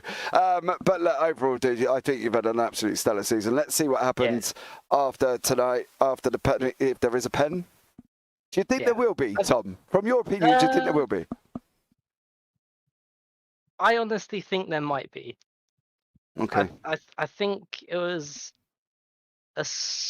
I don't know. I think he might have moved DeSantis out of the way a little bit. All right. I think there was contact before the apex. I'm not no, sure. he was a little bit further on. He was a little bit further on. I think Mark might have pushed him in the braking zone. Missed the corner, maybe. No, you need to have a look back because DeSantis was coming into that section. He ran in wide anyway. The door was open. Mark's taken the door literally just at probably if we're going to talk feet, probably a few feet by a bar on the apex. And then DeSantis has come across. So the gap, I don't know. Anyway, look, Tom, that's not for me and you to decide, is it? Let's just see what the stewards say. But Tom, it's been a pleasure having you in the booth, and I look forward to speaking to you hopefully next season. Well, yep, sure you will. Take care, buddy. Bye. Right, let's bring in this man, Breezy himself, Rafael DeSantis, who's coming into the booth with his crystal ball and has told us there's going to be a penalty for Mark Fletcher. Raf, how do you know that? And based on the penalties we've seen so far the whole season, and well, yeah, that's basically what I based it on. Okay. Someone takes someone out and it's their fault. They get that 1 place or 2 place penalty, and that's it. Yeah, it's done. Look, Raf, forget about this, right? Because this wasn't a good race for you, was it? You know, this. Oh, it was actually. I enjoyed it, Yeah, even though it was. It ended how it did. You know, there was a broadcast view of your car doing a lovely sideways crab. Down, it was quite impressive. Yeah, mate, I can imagine that was probably a bit and a half there. Now we were talking that it was commemorable for you to try and get it back to the pits. Do you wish you'd not kind of? I'm not going to say wasted your time because nobody wants a 9.5 minute tow around the full course of Nords. Don't get me wrong, but do you feel you should have towed a little bit earlier? I'm not really sure. At the end, I only got like 3 minutes of towing, so it wasn't that bad. I suppose you got quite far down then. Yeah, I got to like I got past the carousel. Yeah. Somewhere in between the first and the second carousel, and then it was undrivable, and I didn't want to put any other drivers at risk, so yeah, I decided to just tow because I mean my race was over anyway. What about your season in general? I mean, yeah, it was lots of ups and downs, especially Silverstone was definitely one of my highlights, and Road America was definitely one of the worst ones. And this one maybe. Actually, I didn't really mind this one. I think Montreal was way more disappointing for me than this one, even though the result is basically the same. Now, we did put down one of my favourite moments was the Road America start. Yeah, the 16-car pilot. We both said that was our favourite. One of our favourite highlights. I think not because of how it happened. I just think because it was just so unexpected. Yeah. You know, Raf, I don't think we expected that to kind of happen at that specific point, just literally as they went green. So, you know, look, you've had a pretty good season, you know what I mean? And all in all, Raf, it's been a pleasure talking to you in the booth this evening. Is there anyone you want to give a shout out to before you leave the booth tonight? Yeah, again, I want to shout out Mango, who's watching me. Yeah. And yeah, that's about it. Okay, bud. Well, listen, we'll look forward to seeing you next season. Raf, you take care. Have a great off-season, buddy. And I'll look forward to talking to you soon. Have a good one, man. See you. Good night. Night. Right, let's talk to Mr. Adam Hedgecock. He's been waiting ever so patiently in the booth. Adam, good evening, sir. How are you? Tired chap. That's a drive there, isn't it? Mate, it is, isn't it? 2 hours and Nords. You've only equated about 2,200 and something corners, mate. Actually, it might even be more than that, because you did 15 laps at 170 corners per lap. So you know you've done a long old journey, bud. But you finished. We've got you down as finishing second overall in the championship. Yeah, pretty happy with that, to be honest. At the start of the race, I didn't think that was going to happen. I love driving here. It's a wonderful place to drive. But I don't like driving fast here. I can't drive fast here because the moment I try to push on, I crash. So it's like go out and grandma it for the night and see what happens. And yeah, things worked out in my favour. Yeah, it's just been put in. Katie Ames has put in. It's about 2,550 corners you've just done. Oh my. Well, actually, it's a few less than that because I did go straight on a couple of times. All right, 2,547. We'll give you. That's about right. Yeah, there you go. But overall, dude, how's your season been?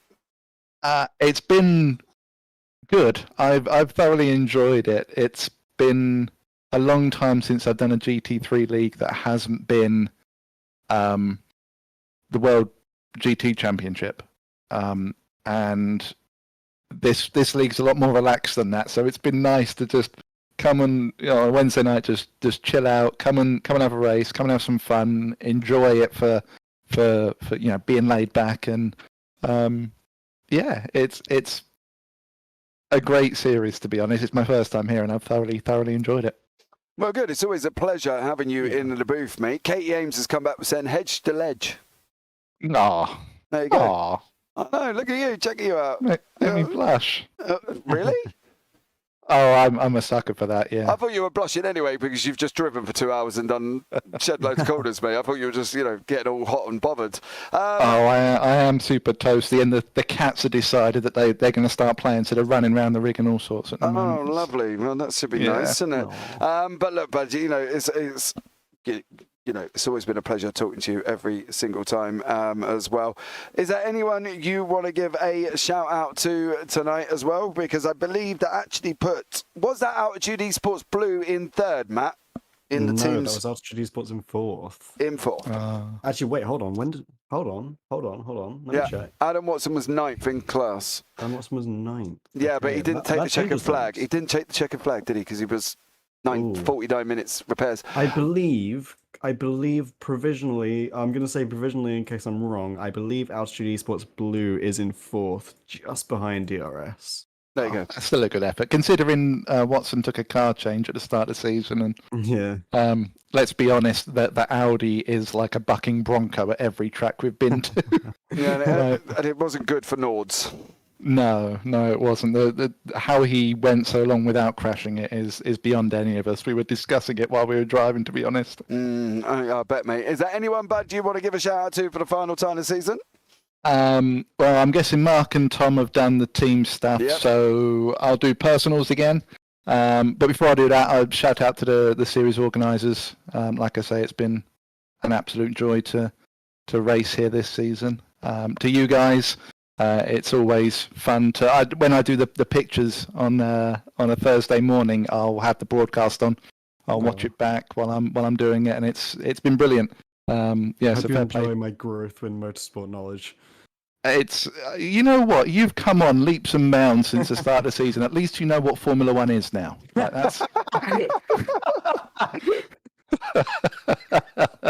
No, but in all seriousness, though, I know more than James, so. Oh, yeah, you do actually. It's been on Wikipedia, mate. Leave me alone. But no, in all seriousness, it's been great watching the broadcast back. I thoroughly enjoyed it. Yeah, so my personal sponsors / partners for Mr. Hedgeye Racing Photography.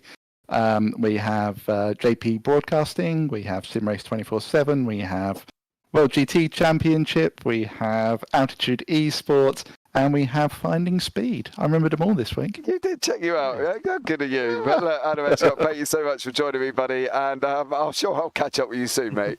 Yep, take it easy, gents, and thank you again. No worries. Yeah. But well, there you go, Matt. You know, what an absolutely stellar season it's been here this evening. And guys, there was a face on that thing, right? Yeah.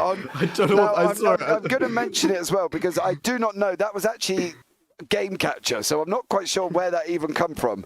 So what have you been playing, James? no, that wasn't. That was literally within iRacing, so I'm not entirely sure what that was, but I did take it off. But look, guys, the season has been absolutely incredible. Matt, final sentence of the season.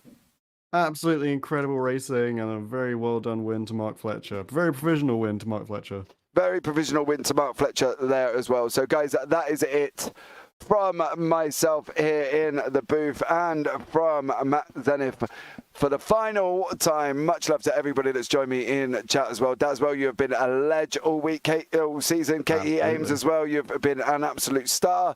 So Horizon in here as well. Huge Guinness as well. Thank you so much for joining me. Zach, welcome in. Breezy, as always, buddy, it's been a pleasure. So thank you so much for that as well. And who else did I miss? Chris Bergen, much appreciated for jumping into me. Daswell's fan club coming in as well. Thank you so much for that one. It's been an absolute pleasure. Mango, much love to you as well for joining me in the booth this season. You've been an absolute legend coming into the YouTube chat. So much love there as well. So really, guys, I don't think I've missed anybody. Buzz Meacham, Thomas Mora, thank you so much again. For jumping in. So it's been an absolute pleasure having you in. Yeah, it was correct, creepy, hilarious. So that's the thing, it was game capture. So I don't know where it was in the game of iRacing in Nords in Germany. Yeah. So I'm not entirely sure what it was, but it certainly was not something I'd put up on screen either, because my background is not that. And Matt can vouch for that. That's my background. I can vouch for that, yeah. So my background wasn't that, so I'm not entirely sure what it was as well. But thank you guys for having us here for the Nxtgen GT3 series broadcasted by JPB Broadcasting. Don't forget to subscribe, turn on the bells, and hit the thumbs up button as well. But for the final time this season, guys, you all take care. Have a great week. And you never know, we might see you on the track sometime. Goodbye, y'all. Good night.